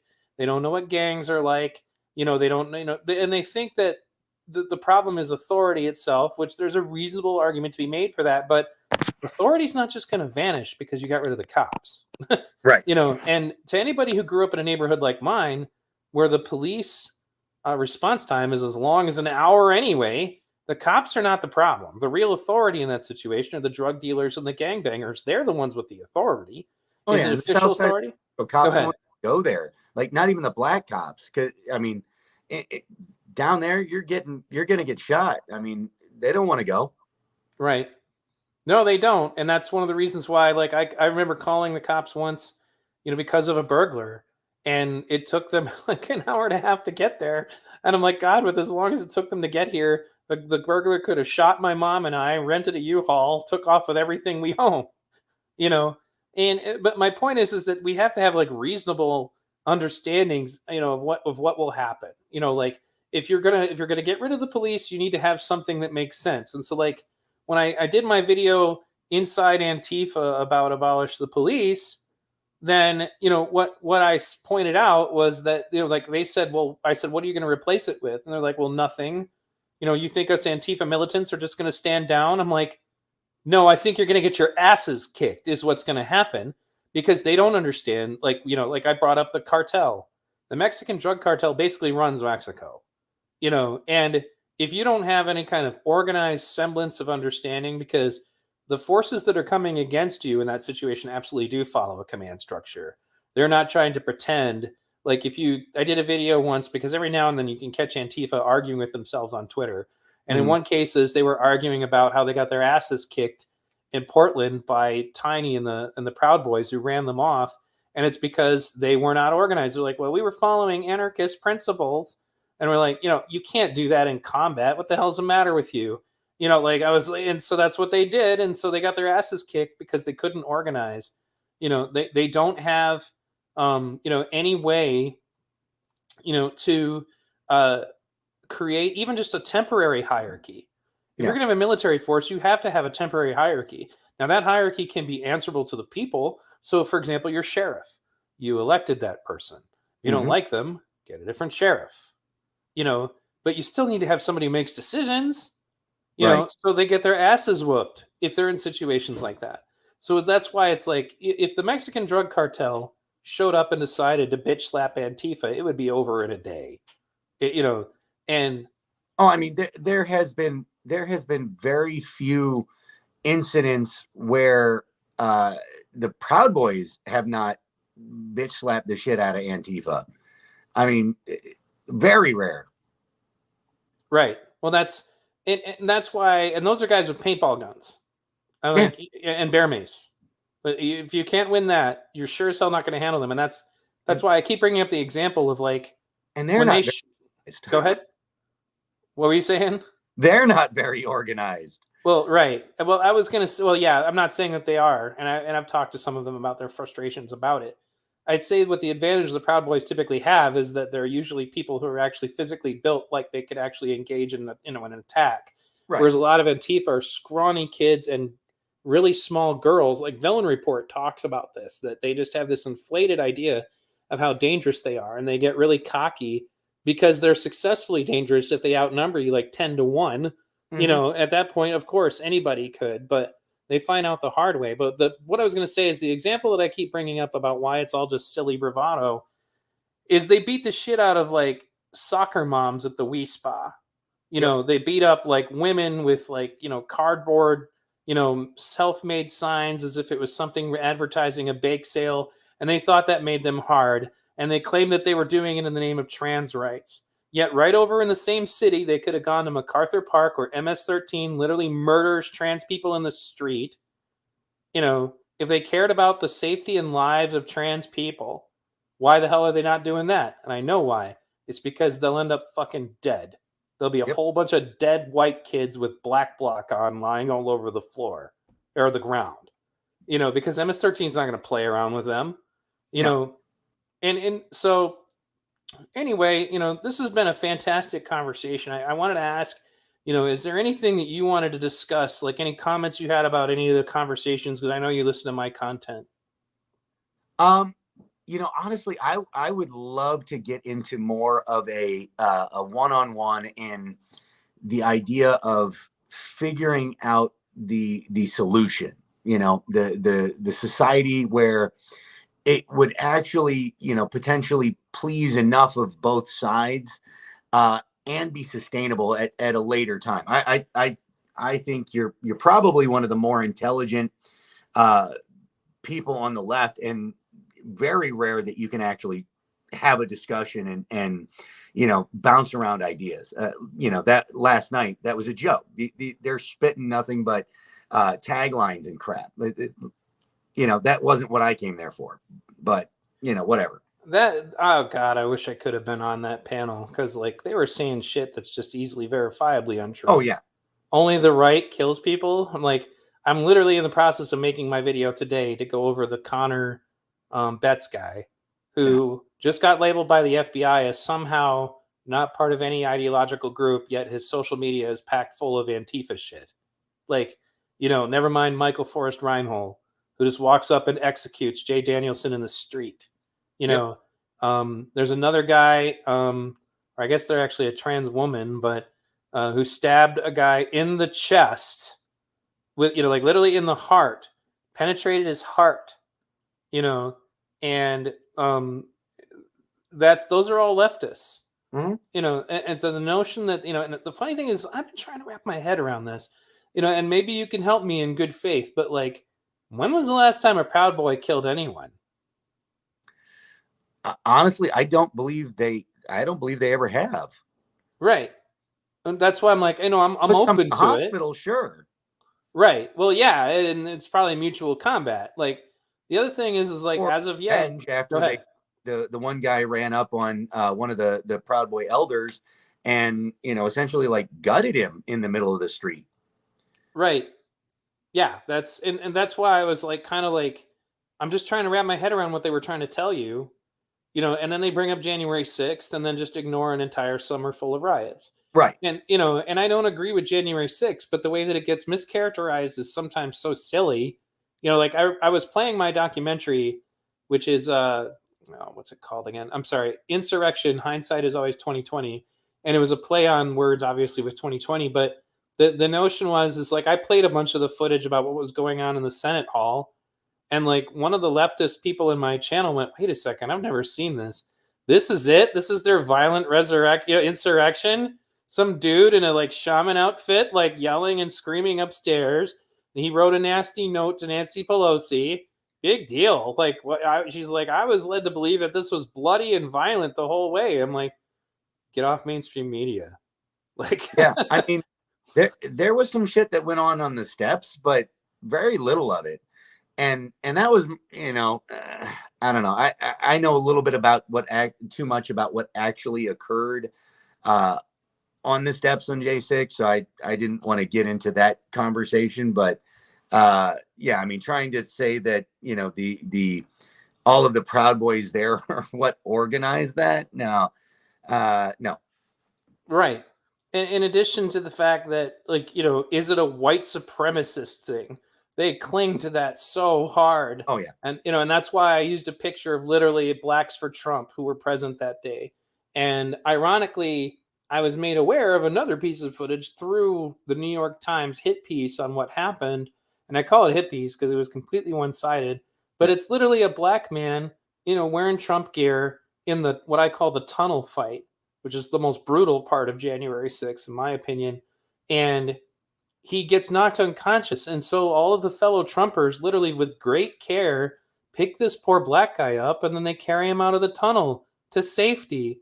If they were white supremacists, they would have just stepped on his head. Like, that's why I was like, you guys, like, they need to accept that you can support Trump and not be racist. You can support Trump and not be a fascist. And you could support Trump and not be any of those things. And that's something that Andrew Yang kept trying to tell the Democrats throughout the whole debate was, if you guys think that Trump is the cause of all your problems, you're not looking at what created the situation that got him elected. And they're not. It's hilarious to me that the Proud Boys are a white supremacist group. The Oath Keepers, the 3%ers, militias, we'll just say that. Militias are, white supremacist groups. What did I say? Proud Boys, Oath Keepers, militias, Boogaloo, people. Right. But you have what is his name? Taj Mahjour. I can't. I always have a problem remembering how to pronounce his name.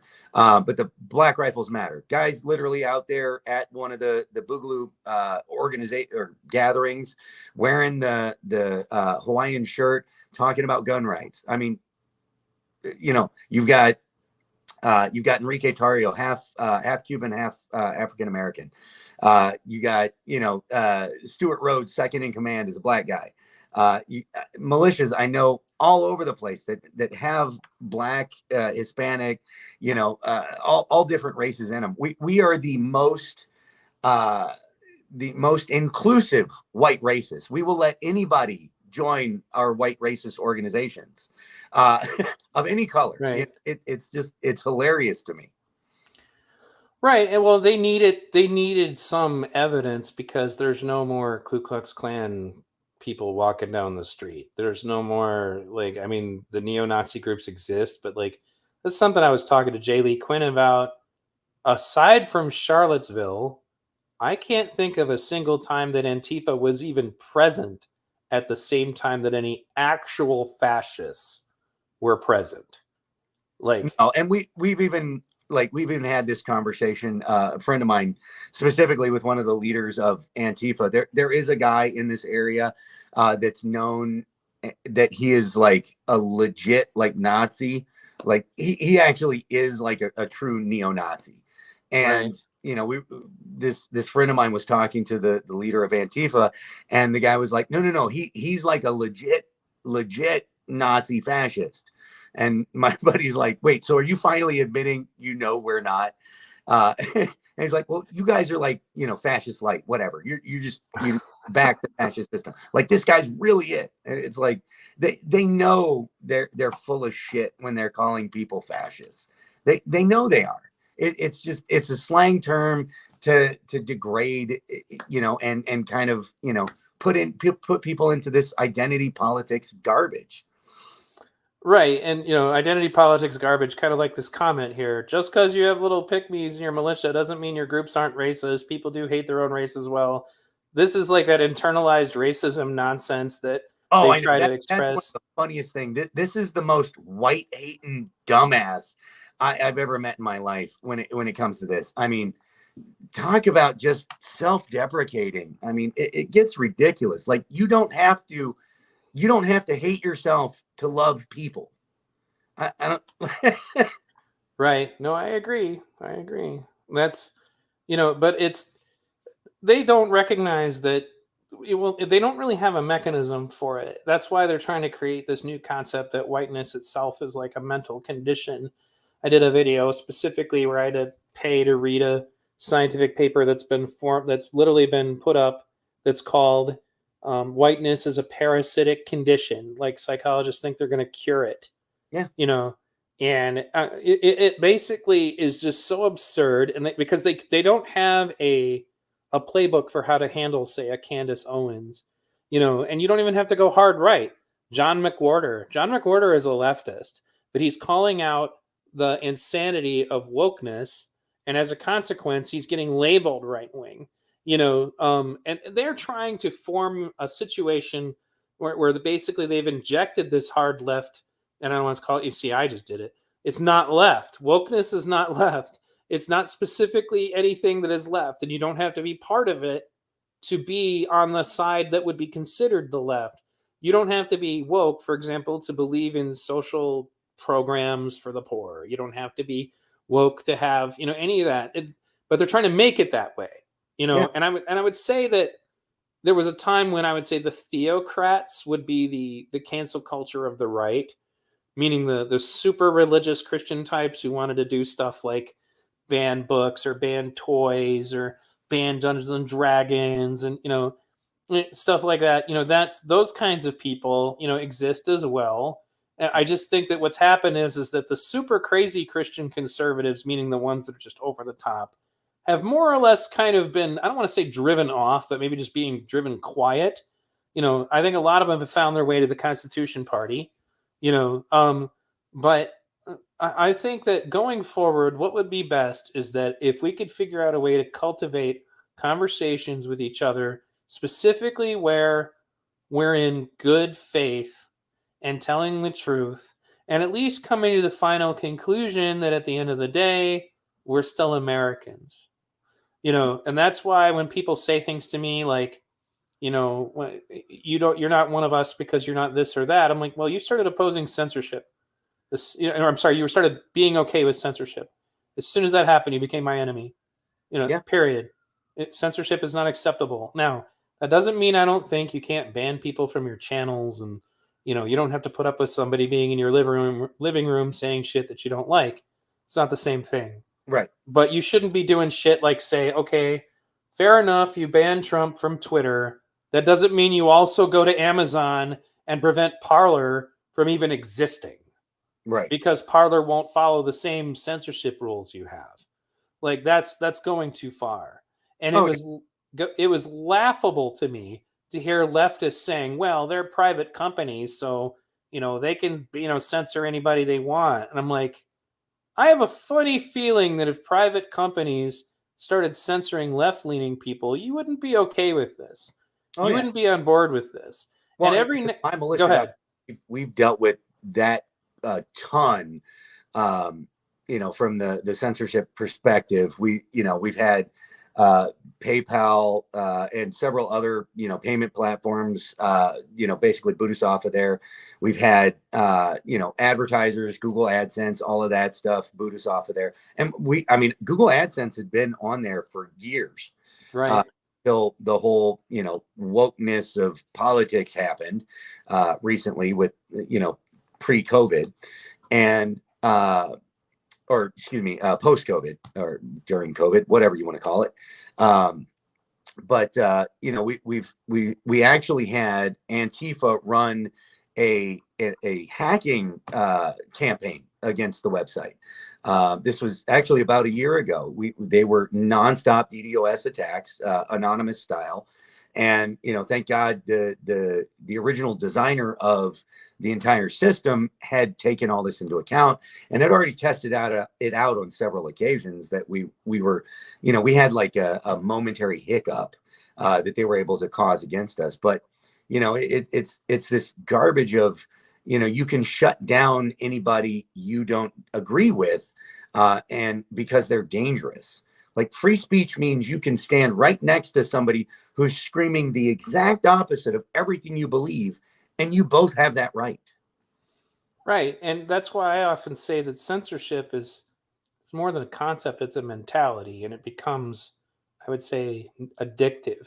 If Yep. you can just turn off the other side, then you don't have to bother to think your thoughts through. And then you start thinking, well, all right, I'm comfortable with Trump being banned from Twitter. That seems okay. Oh, okay. Well, they banned Pence now. I mean, this is all hypothetical. All right. Well, I guess I'm okay with that. It becomes one of those, first they came for the X group and I wasn't one of them, so I didn't speak up. And prominent leftists that I bring on the channel, especially the ones from a little older, remember McCarthyism. Mm. McCarthyism was when there were literally panels put together to try to root out anybody who even sniffed of communism from the country and to prevent them from getting jobs, literally canceling them. And so that's why I'm like, why are you guys suddenly okay with this? Well, the reason why is because you think you're winning. So therefore, you think it's acceptable now that it's only being done to people you disagree with. And I'm like, the notion, for example, that anybody who's a leftist, especially a far leftist, is comfortable with super wealthy people like Zuckerberg making decisions about what we get to say. Like, no, I'm sorry, that doesn't sit right with me. You're telling me that I'm not a leftist. No, how about you're not a leftist? Or the issue about vaccines and big pharma. Like, when did suddenly you guys all get on board with big pharma? Help me understand how big pharma is now the best friend of the left.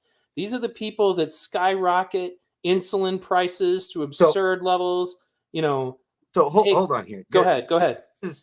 This is something I tweeted a little bit ago. Sure. What I saw as far as the jab goes is Trump was it was very much done in a like anti-Trump way.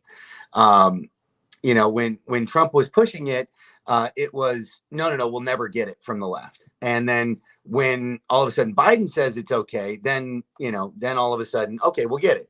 Well, I posed this question on Twitter, and I thought it would be interesting, in regards to this Roe v. Wade abortion issue. Right. If Trump came out tomorrow and said, you know what, I 100% support the genocide of black and brown babies through Planned Parenthood, would the left all of a sudden be pro-life? I don't think they would even be able to process that. I think that would make their heads explode. I think they'd be staring at the wall silently, awkwardly, like somebody else we know during a certain portion of a certain debate. I know what you're saying. They don't really have it. That's another one of the examples of something that where right versus left. I think if we could break down what the right is supposed to be and what the left is supposed to be, let's get down to the very fundamental essence. The left would be, let's work cooperatively together and pool resources to take care of each other. The right would be, well, no, I feel that individuals are responsible for taking care of themselves, and that through free association and trade, then, we can eventually all do just fine. I mean, would you say that those are correct, really bare bones right versus left concepts? I would say it should be, but I think the anarchists are kind of taking that same right wing mentality on the left. I'm sorry. For some reason, I didn't hear you, and it has nothing to do with you. There was something going on in the house. Go ahead. Oh, all right.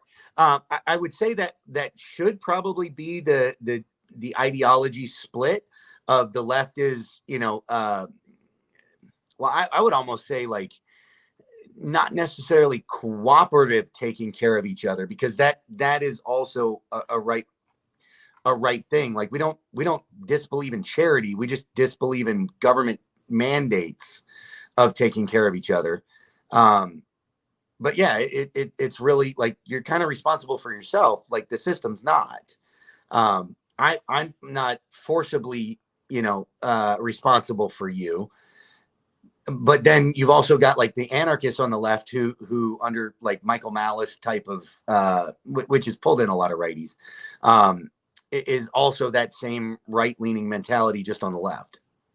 Okay, no, then that makes sense. I think that where we run into problems, and this is something I discussed with Lynn Wood when he was on my show, was that for one thing, I feel that the missing cog in the machine of American capitalism would be religion, in that Christianity used to give people kind of an understanding of like that's where charity is a good thing if you're Christian, taking care of other people is a good thing if you're Christian.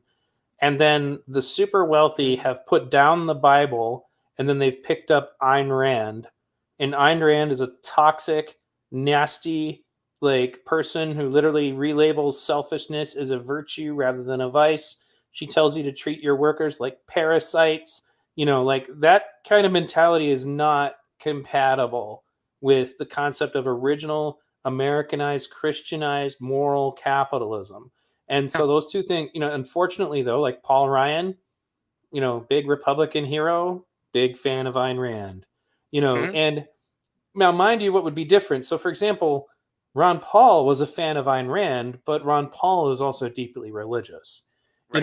and like he talked about the fact that what should happen is doctors should have a better relationship with their patients and take care of them.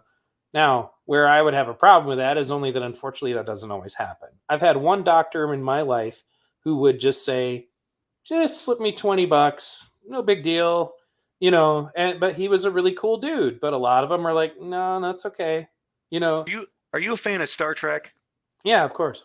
The Ferengi.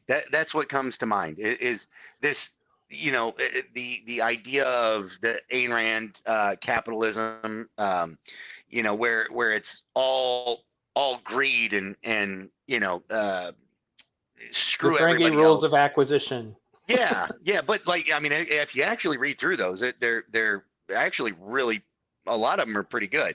There's some weird ones of women can't do business and stuff like that. But it turns into this like overbearing thing, and like if you're actually an intelligent person in business, because I've run into businesses that run off of a very greed oriented model. There was a plumbing company in Milwaukee that their motto was, if we can screw over 1 million people. Crap, are you kidding me? Sorry, I can still hear you. Now I can't hear you. No, it says you're muted. But it says you muted yourself. Look at your, there you go. Now you're unmuted. I don't know what happened there. All right, just go ahead and do whatever you Oh, did before. hey, no, I got volume now. Oh, okay, good. Now Oh, we're there. awesome. All right. Now finish what you were saying. Go ahead. But yeah, what I was going to say is there was this company in Milwaukee, and they ran their plumbing business off the idea that if you screwed over 1 million people for $1 a piece, you'd be a millionaire. Right. They ran their business that way. It was built on the idea of, screwing over the transient population. But most people that I knew in business weren't like that. They understood that taking care of your customer made them a customer for life and made them a referral customer. So Right. you didn't want to screw them over. You didn't want to screw over your employees because you wanted to cultivate long-term employees, that would stay with you a long time. It's just, this Ayn Rand, selfish greed bullshit. Like, it isn't long-term. Like, you're going to make more money being a good guy doing good things.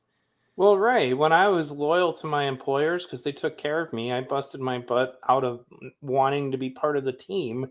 That's actually how collective businesses are supposed to function too. Is that if you know that you're getting a direct benefit out of doing better, then you're motivated to do better. Yeah. And if you don't have that, and when I say collective businesses, they're usually democratically run. It's, co-ops is one of the things that many left libertarians propose. And I think that even if it's not to say that we have to force all businesses to be like that, but that may be an option for poor people or middle class people even to get together and have a collectively owned business that they run democratically, pool their resources, because we're eventually going to get to a point where the wealthy just don't have any use for us anymore. When they automate everything, Right. There's going to be a real problem. And that's why even some libertarians are starting to come forward with the idea about maybe we should look closer at universal basic income. Well, Go that's ahead. one of the funny things about Ready Player One. If you've ever read or seen the movie, the book is way better. Yeah. But that was kind of the idea, is they almost transitioned business into meta, right? That's what we're going with now in reality, is this virtual world called meta. But because life was so horrible in reality and there were so few jobs and many things had been automated, they moved your ability to make money online.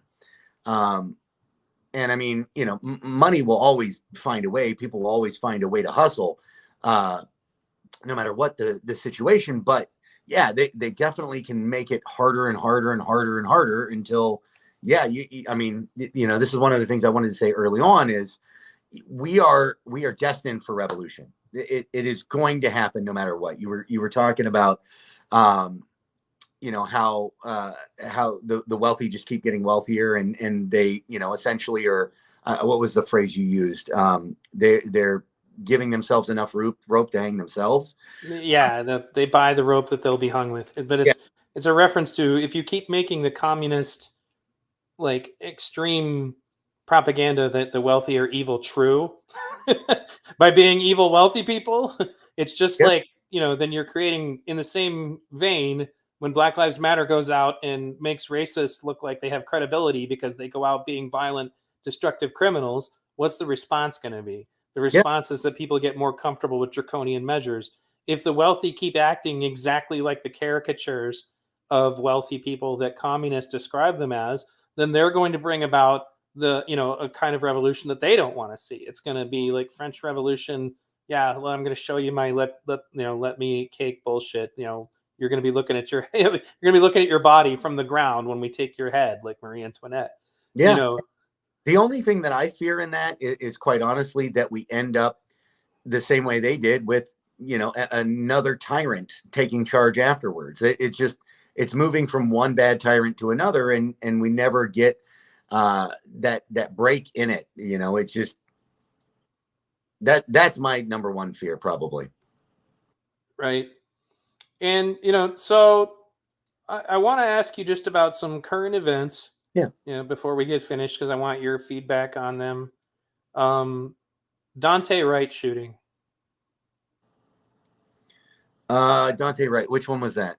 That's the one where the cop said taser, taser, taser, and had a gun in her hand and killed a kid. Oh, I I didn't dig into that one enough to give a good, good comment on. It's a tough one to comment on because she very clearly screwed up really bad. Yeah. There's not really a good take on that. I'm gonna forget the name of the people involved, but did you watch the one that recently happened? Guy shot a dude on his porch in the Oh, middle of a custody argument or something. yeah. I mean, I've seen people talk on this one that the guy was clearly trespassing. I mean, he wasn't if he had custody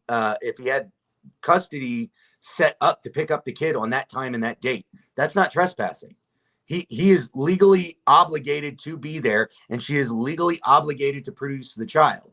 So I mean, that's not trespassing. So he couldn't be kicked off the property because he has a court order that says he has the kids at that time and he's supposed to pick them up at that place. If that is the case, I can't say that it is, but even still, the guy was clearly like he wanted to shoot somebody. Right. He wanted to kill that guy, and he found a reason, and I think it was a bad one. Quite frankly, it reminds me of like having protests over a lot of the people that BLM picked to have protests over. Like, these are not your saints, guys. Come on, like, right. Can't we pick somebody better than this? Like, this guy was looking for a reason to shoot this guy or somebody. I mean, maybe it wasn't even specific who he just wanted to kill somebody.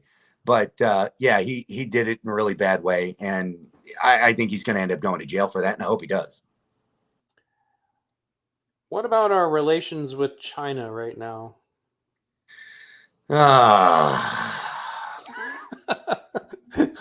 I broke you. Yeah.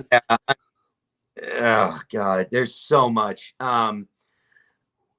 You got Biden over there kissing Chinese ass. The Chinese telling us to go kiss their ass. They for a long time have been the model of what a country should be. As far as the UN promotes them and a lot of media. Yet we're going to potentially defend Taiwan if China wants to attack them. Like, I don't know. There's a whole lot of trouble wrapped up in that. I'm for the tariffs that Trump was putting in place on any Chinese goods. I think we need to be more self-independent from that, oil and just every other product. Period. Yeah, I mean, involving ourselves in overseas stuff like that, I think, is a nightmare. We need to be strong and independent. And I would agree. The funny thing is about the tariffs, like the founding fathers understood that you needed to have tariffs to protect your local businesses. Yeah. And people lost their shit at Trump for that. And I'm not a Trump voter, but it makes the perfect sense. It's like, if they're going to continue to undercut our local businesses, then we're going to destroy our economy. Like, duh. The problem is that some of the people that are opposed to it are, like, again, the market, far right market libertarian types don't believe there should ever be any government intervention at all in any form of economy. The thing is that we have a problem right now in the system that we currently have. I mean, we can't just abolish the government and fix all of this right now, and I'm sure you'd like to do that, but in the meantime, you have to protect your economy. Yeah. Period. How else would they do it? Like, they don't have any other good answers. But I think the problem is that they think, that the super wealthy, or who are the ones that are getting wealthier out of all of it, are doing just fine. But they also believe that trickle down economics works as if it was a law of physics, as if it's just automatic. And I just don't see that. Well, I mean, I don't know. On that one, I think the term trickle down economics, first off, it's similar to the word, capitalism. It was created as a slur, and we need to just stop using it. Like, there is economics. If people who make money are free to make money and invest large amounts of money, then the economy continues to grow because that money goes downhill. But there is absolutely the corporate, withholding of money and pulling money out of the system and spending it overseas on things like that do happen. Like, Amazon, Amazon's a bad example, but say like Ford going over to China and building, factories over there. That's not good for America. Not at all. That's not trickle down economics. That's not economics in any, positive sense. It's like trickle across the ocean economics. Right. Right. And that's the part about it that people have to be held accountable for. And it's a combination of NAFTA, Reaganomics, and the Trans-Pacific Trade Partnership. And that was the part that I was trying to get across in that video I made, was just that people need to recognize that this isn't a problem that goes away if you elect all Democrats or all Republicans, because they're all in on it, because they're all owned by the super wealthy who want to be able to do things like, what it really amounts to is that in some of these other countries, you can have workers that live like plantation slaves. Mm-hmm. And do. Right. And that's something that should be immoral. We shouldn't be doing business with people like that. I would say, even if we were, say, in a federation, I would be, one of the people who would say, I don't want to do business with people who run sweatshops. What do you guys think? I can't force everyone in the federation to go along with that, but that's how federations work. But it's like, maybe we should have a certain standard, and I think that's where the problems lie, is that one of the things I've been saying for the longest time is that to solve a lot of our economic problems, there's going to be some combination between right and left thinking to make a lot of these things work. Oh, yeah. It's not just all one and all the other, and so, for example, we need to be reconcile the fact that, like, so for example, they blame automation on the people who are pushing for a higher minimum wage. And I'm like, no, I assure you, those people were working on automation back when we were getting $5 an hour as minimum wage. They don't want to pay that much. Like, when the biggest refrigerator plant on earth was in Greenville, Michigan, and they closed it down and they moved it to Mexico. And as they were closing it down, the union for it came forward and said, "Hey, is there anything we can do? We'll take pay cuts, whatever we got to do." And the guy just looked at them and said, "Will you take $1.43 an hour?" And there's an awkward silence. He's like, "Well, no, I mean, we can't." Right. I know you can't do that. It's a rhetorical question, but that's why we're moving to Mexico. Yeah. It's not that poor people want too much. It's that the wealthy don't want anybody who's not them to have anything.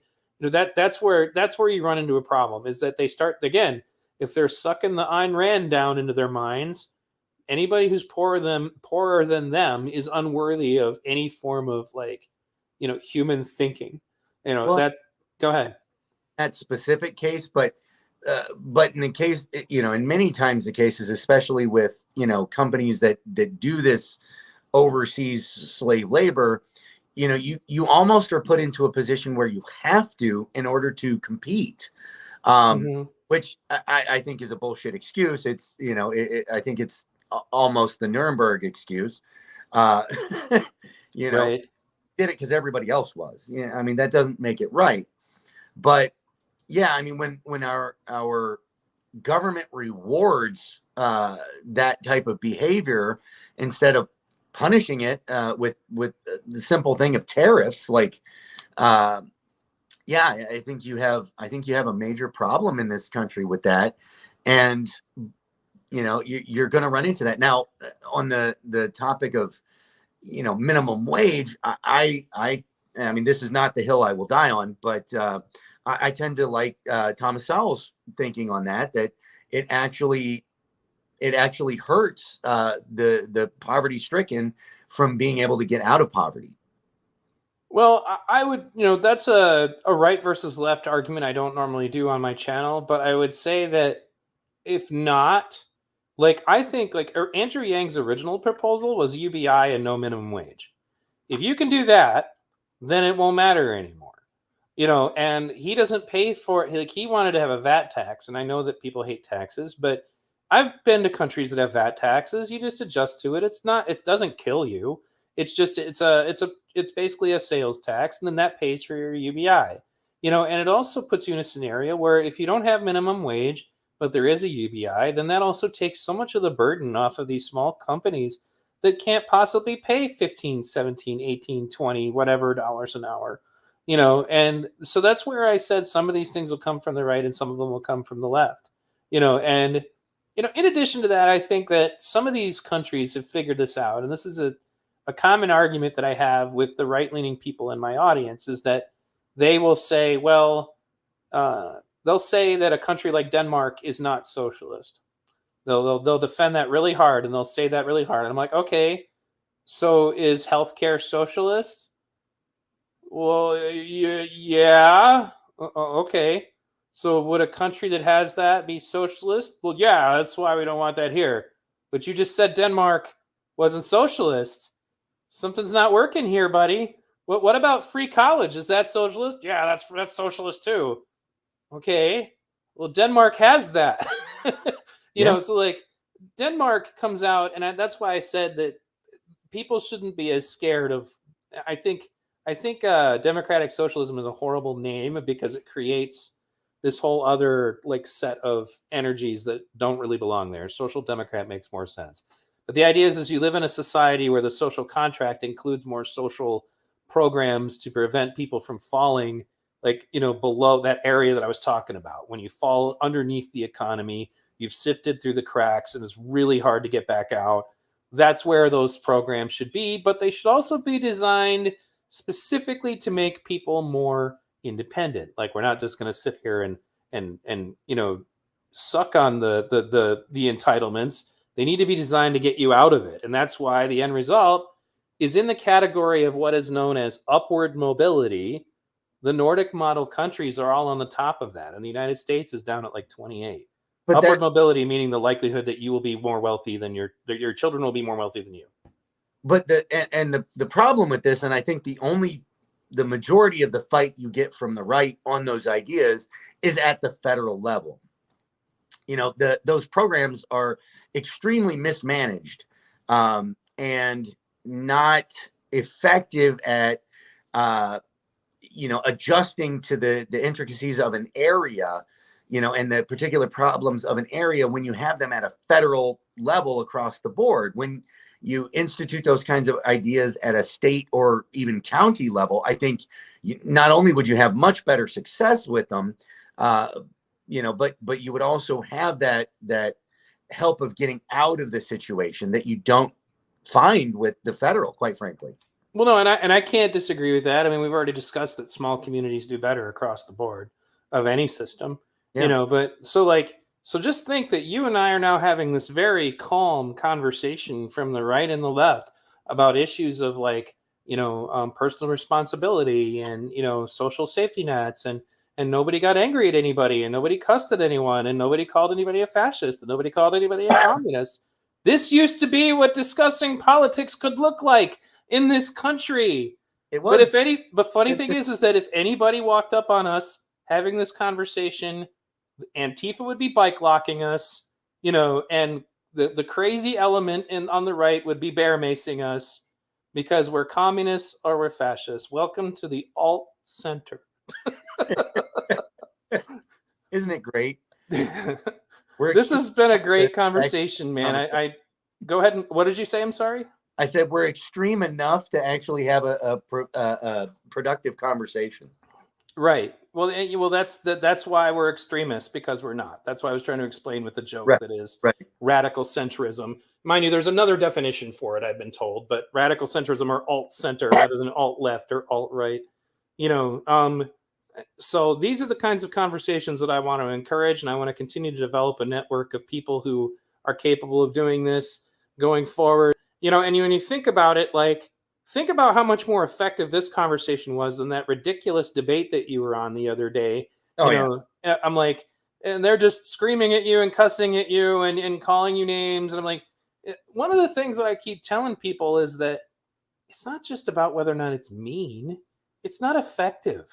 Right. Who do you convince talking like that? Did any of those people think like that wasn't for you? That was for the audience. Yep. They were virtue signaling for their audiences.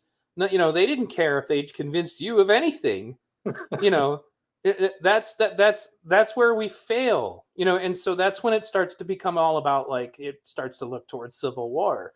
Because if you're not going to leave any other options, and I really just need to watch this clip again, but a while ago, Crystal Ball from the now the Breaking Points used to be the Rising show.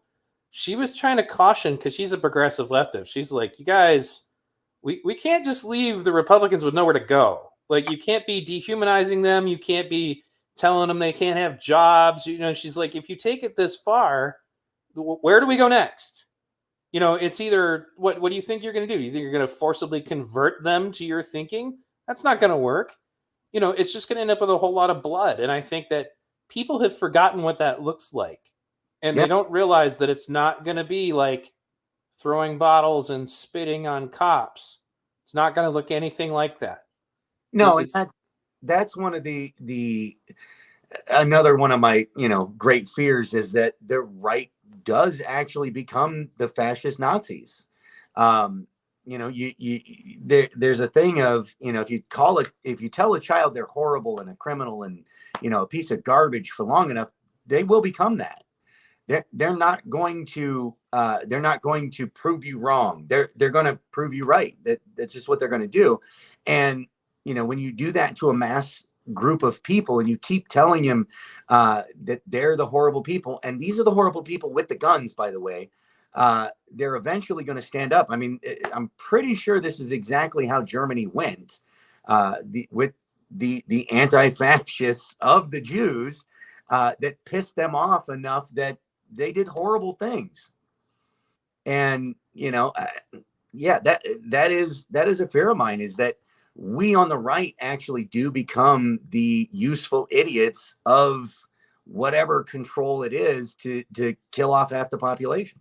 Well, right. And that's something that I think they're starting to remember now. I'm like, guys, you guys are worried about that. I mean, we need to look at the Bush administration, because that's what we were all against, even as libertarians under Ron Paul. Was and that was libertarian Republicans under Ron Paul was like, fuck that Bush guy. We need to recognize that there are evil people who can have an R in front of their name. As far as I'm concerned, I hope every single one of those motherfuckers is rotting in hell. Yeah. And that's why but because he spoke out against Trump, all of a sudden the left was like, oh, George Bush is cute. I'm like, yeah, I think the people of Iraq don't fucking agree with you, morons. But I now I'm going to take a moment to do something I wasn't originally planning to do, but it's relevant to what we were just talking about. Because Kevin Glowicki is obsessed with the idea that I feed right-wing hate. So you're right-wing and I'm left-wing, and we just had a very positive conversation where we talked openly about healthcare and the possibility of people on the left and the right interacting with each other. Now, if I invited Kevin on the stream right now so that he could behave like he did the last time he got his ass whooped on my stream, do you think he'd convince you of anything? No, I would say that's fairly fair. I would say that would not work out. When we talk about feeding hate, you know what feeds hate? Destroying people's businesses and property that have nothing to do with your grievance. That'll feed some hate. Well, and I was going to make this point earlier. Me and Gary Lamb, we have talks like this almost daily. Just on the back end. Every once in a while we'll do something live, but we have these talks on the phone all the time. And I've made this point several times, and he agrees with it wholeheartedly. Racism is natural because it's groupism, right? Groupism is okay, but bigotry is not. You can judge a group based on whatever stereotype that group has. There's nothing wrong with that. When there becomes something wrong with it is when you take it to the point of now you're no longer going to look at the individual to make a judgment on the individual. You're going to stay on that groupism idea. You know, it's the idea of you just know you have a black guy and a white guy to interview for a job. You'd probably prefer the white guy.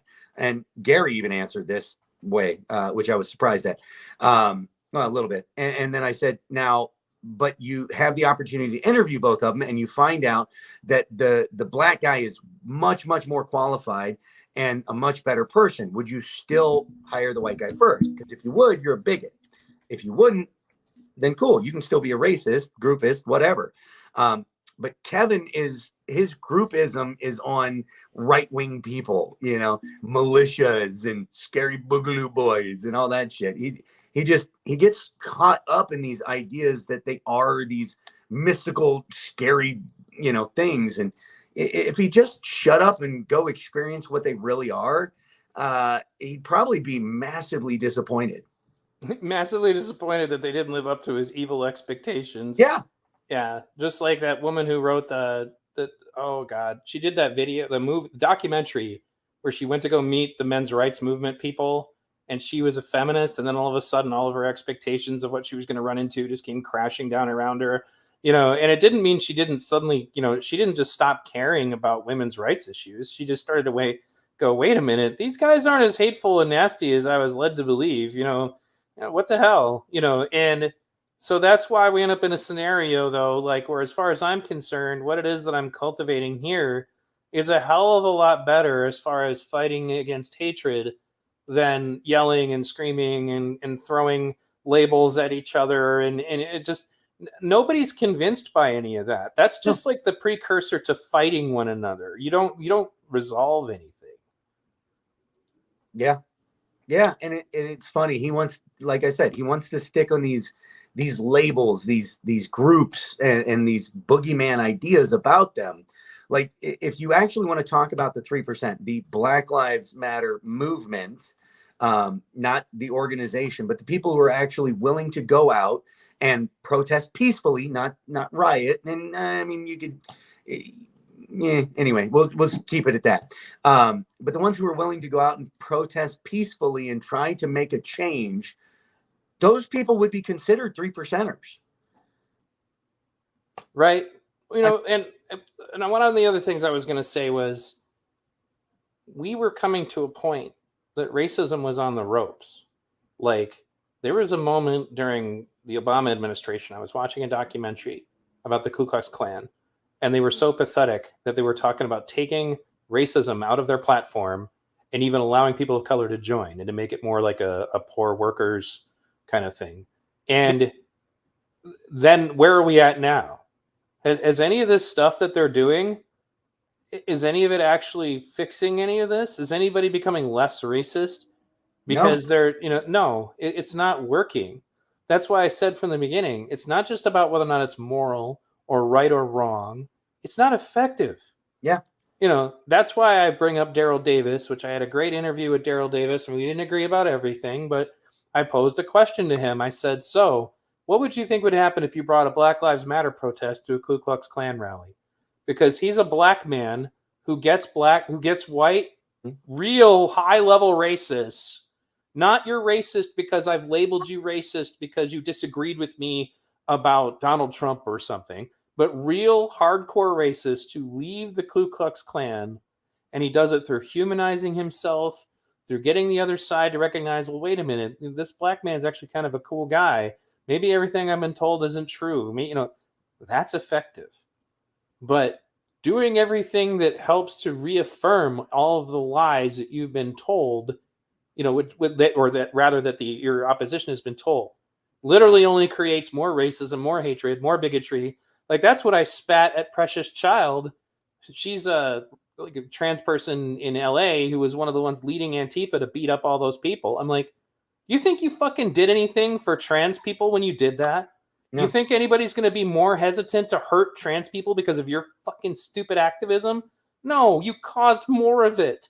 Because now people are going to watch those videos, and the videos of Antifa beating up people at the Wii Spot is fucking enraging. Yep. Now you're going to cause more hatred and anger towards trans people, not less. Yeah. You know, I mean, you really have to bend over backwards to the point that your head is in your ass to think that that is an acceptable strategy, that's going to work. It doesn't work. It's not effective.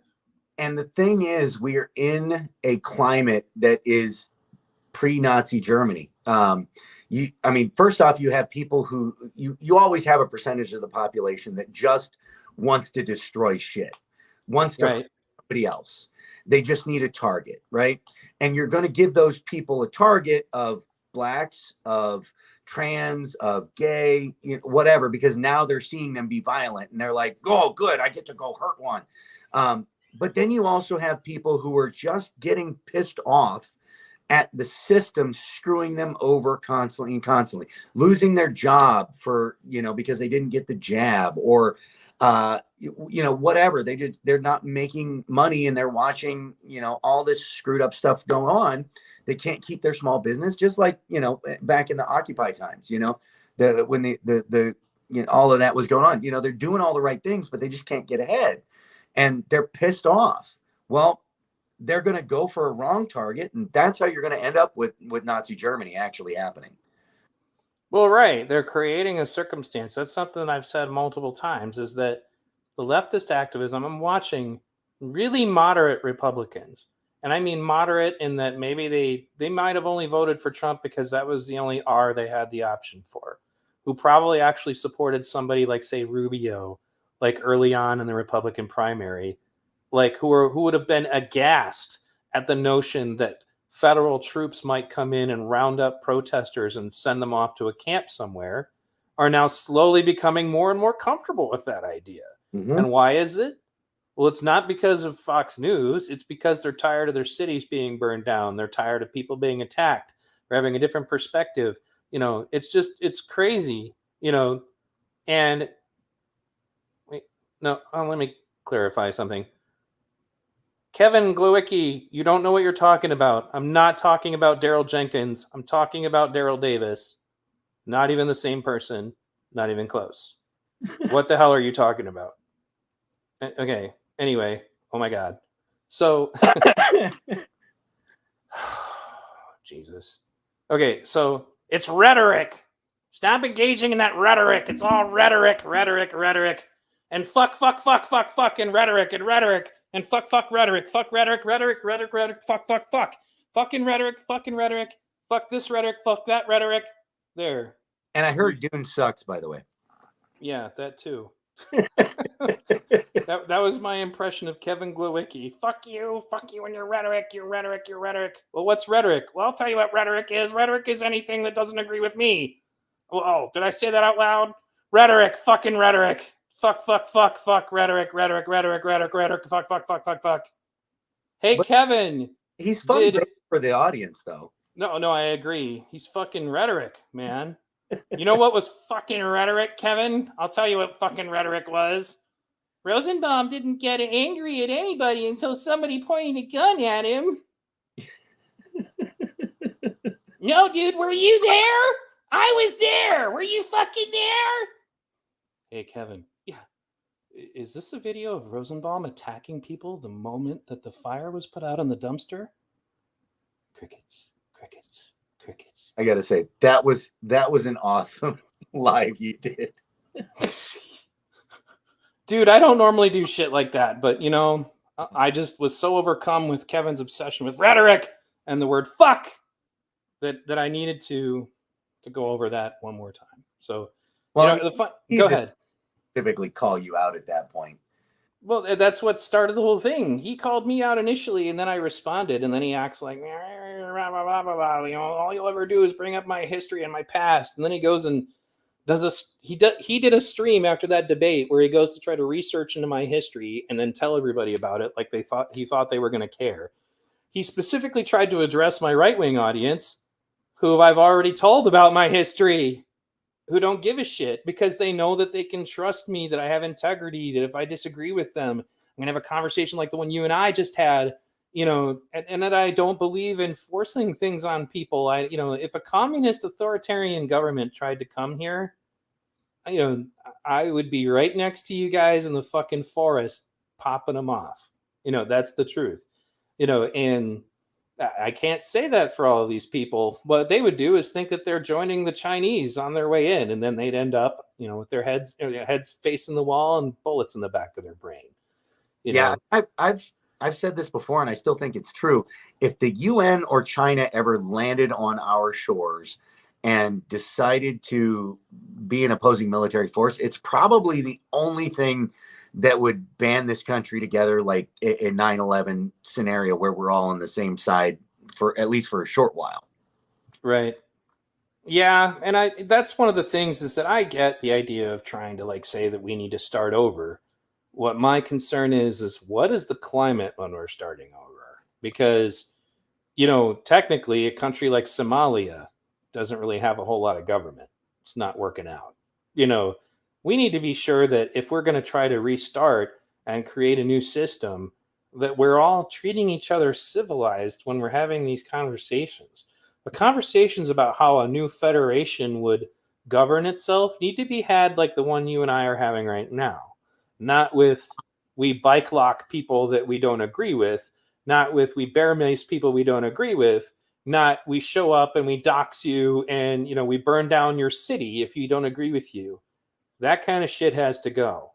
And there's no place for it. And unfortunately a lot of these people are dumb enough to think that if we have a reset that they'll just get to rise from the ashes and take over.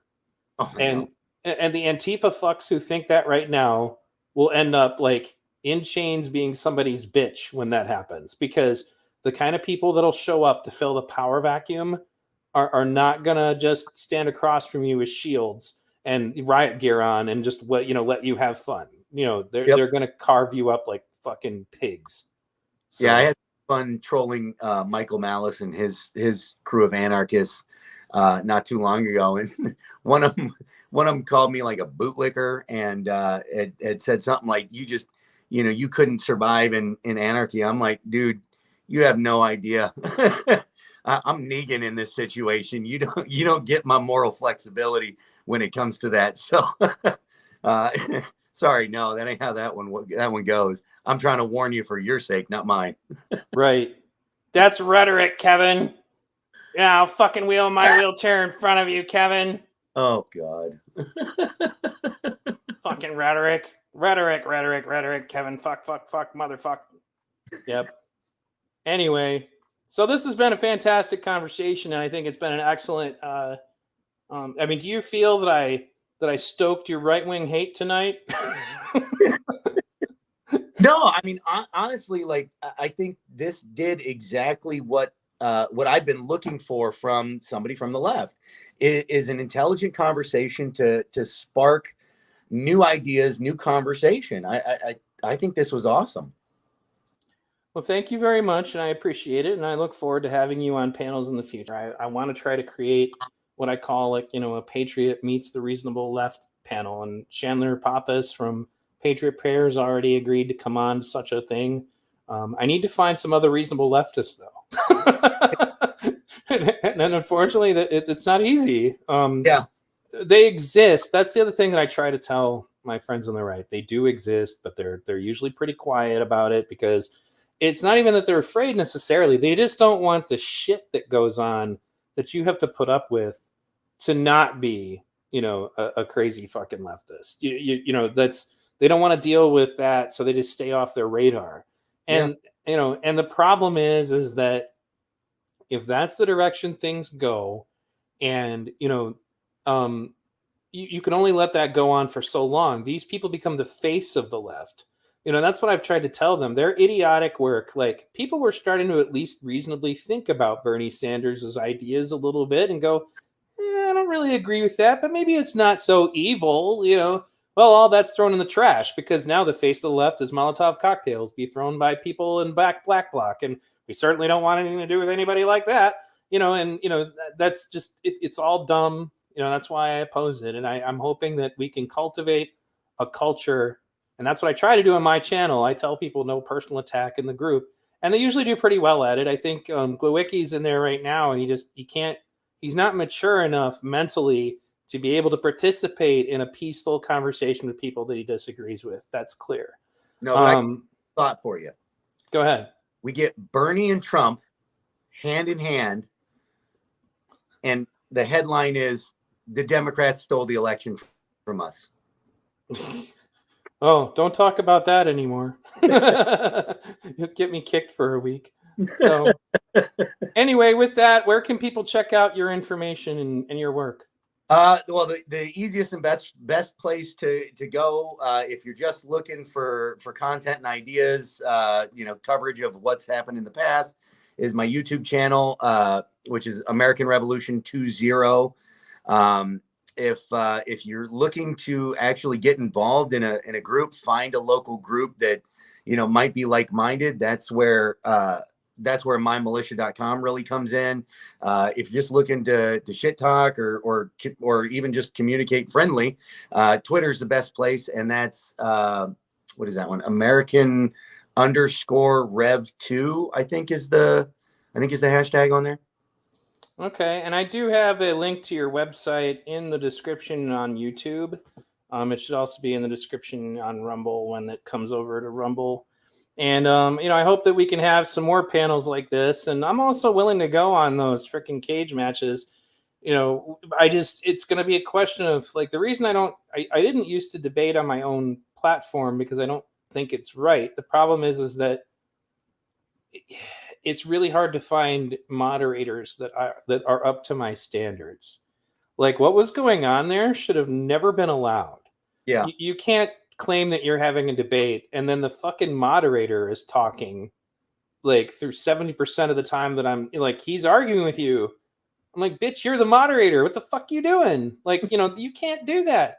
It comes down to about, like, free speech is important, but what happens when everybody's yelling and screaming is nobody's really talking. No. There's no speech going on. Right. And I hope that people will go check out your stuff, and I hope that if you guys are new to the channel, please consider like and subscribe, ring the bell if you're on YouTube. If you're one of my Twitch people, welcome Twitch. The Twitch community has been pretty cool. Most of this has been restreamed to a couple places and people like the conversation, and they, obviously they took some guilty pleasure in us making fun of Tweak a little bit, but I got to tell you, he brought it on himself. I was literally just going to leave this dude alone. But he just can't stop. Awesome comment. Get Chris to moderate. Right. Well, yeah, it's like, Matheson, he was willing to debate him. Like, and I said, look, if you come on here and I'm moderating, I'm not going to talk. I'm just going to keep you guys from talking over top of each other. And he wasn't on board with it. He wants Matheson to head over to his channel. I'm like, dude, you can't conduct yourself. You can't even conduct yourself. How the hell are you going to moderate yourself? Well, I've offered to go on Kevin's channel anytime he wants. I told him, I got a few simple rules, just to make sure that we're not having a garbage conversation. Because if it's not productive, there's no point. Right. And that's the part of it that's important. And that's something like when Joe Rogan brought Bernie Sanders on, he's like, I get to talk and I don't get clipped into 30 seconds at a time or whatever. That's inhuman. I do think for a debate, you need to moderate how much time everybody's talking, but because if you don't, you get a guy who's just going to sit there and filibuster for the whole goddamn time. And that's not helpful, but it's also about the ideas are not being communicated at that point, and some basic rules like avoid personal attack and, try to police yourself on a logical fallacy. Because if somebody's just going to go on talking for 15 minutes about a straw man argument, we're wasting everyone's time, including your own. Yeah. And ad hominem, it works really well for the people who already agreed with you, but no smart person is going to be convinced because you engaged in personal attack. Right. So thank you everybody for tuning in tonight. And I'll talk to you a little bit off the air after I end the broadcast. And again, if you like this, please like, subscribe, ring the bell. You can find me on Twitch, Rumble, BitChute. You can join my social media. You can join me on Discord. You can join me on Telegram. You can join me in a Facebook group. You can add me on Facebook. I actually will add you if you friend request me. Thank you guys very much. For all of you tuning in tonight, thank you to Human Dilemma. Shout out for restreaming my stuff to your viewers. And I hope to hear more from you. Polly Frog, it was great to see you come by tonight, man. hey, I told you I'd like to do a stream with you. I hope you listen to some of this. I know that you're a right-leaning guy. This was a good conversation, so I hope that I can have you on, and maybe you could be part of one of those panels I was talking about. And I guess Kevin wants to know when you can discuss with him going on his channel. So Yeah. I'll get some popcorn, I guess. Good Well, luck. Yeah, I mean, I've told him anytime. I was the last one to send an email. I'm waiting on him to get back to me of when he wants to do it. That's all I'm waiting on. It's his channel. It ain't mine. I'm on his schedule, not the other way around. Right. All right. So I guess just reach out to him then. You can find him on. I don't think I've ever seen Tweak on Twitter. But all right. We've been emailing. He knows where to email me and say, all right, cool. This is when and where we're going to do it. And here's the link, and cool. I'm there. So Polyfrog, yeah, dude, reach out to me, man. Same thing. You can find my website, v-radio.us, join my Discord channel, join my Telegram, reach out to me there. You can email me. That's on there too. If you guys liked this, we kind of sat here and had a marathon. You guys can consider supporting me on Patreon, Subscribestar, or PayPal. I'm not looking to make a lot of money at this. I just want to be whole. And I'm a poor disabled dude with an injured spine who can't stand up for more than a minute at a time and can't sit down either because I have a broken tailbone. So I'm pretty much either walking around with a walker painfully or I'm laying down in a bed. So if you like this work, because I got to tell you, it's the funny thing. I do more work now than I did when I was actually working a job because I have to do so much research and, to know what the hell I'm doing, especially if I'm going to make my videos where I give all these scientific papers and stuff. I've actually spent money for that purpose. All this stuff is actually costing me money. And, so if you guys could contribute, that'd be fantastic. Yeah, Polyfrog, it's great to finally have you in my chat. I've interacted with you a little bit in the comments. So, I hope you guys will come in and tune in again and again, check out these works. Also, check out some of the other channels. You go to my channel, you see my featured channels. You can check out Logical Checkmate. He's literally from the Czech Republic. He does some great videos. He's got decent English. Another great guy is Johnny Walker Dread. Great channel. He does really great stuff, specifically Rittenhouse gun-oriented, self-defense oriented. You can check him out. Neo Unrealist. New Yorker does a great stream. You should check him out. And again, Strategic Eyes is just fantastic, guys. You should go listen to Strategic Eyes. Especially, he just gives these heartfelt talks where he explains what it's like to be a cop, and you really feel for him, man. So again, check those out. Adam Friended was one of the first people to give me a chance. If you haven't checked out Adam, you should. But yeah, you're spectacular. Appreciate that. Okay, well, yeah, good. Polyfrog, like I said, reach out to me on any of those social media. I'd love to see you on there, man. And thanks everybody for tuning in. And I hope to see you next time. Oh, and just a little update. My upcoming guest is I'm going to have Grambo, the affectionately nicknamed woman, is going to be coming on my show Saturday afternoon. And in addition to that, I have Spike Cohen, who is the VP candidate for the Libertarian Party in the recent election. He and I had a fantastic podcast once together, and he's another example of a guy he's actually an anarcho-capitalist, and he and I get along just fine. We had a great conversation just like the one we're having right here. And yes, Polyfrog, Grambo's coming to my show. You should come listen. Oh, and one more thing to the other streamers who are here. My work is, I struggled to find the right kind of licensing. It's Creative Commons with attribution. Basically, it means you are totally welcome to use any of my stuff as long as you make sure my request is link where you got it. So link, if you want to use one of my videos, I don't care if you watch the whole damn thing. Just make sure you drop the link in the description, tell people where they can find it.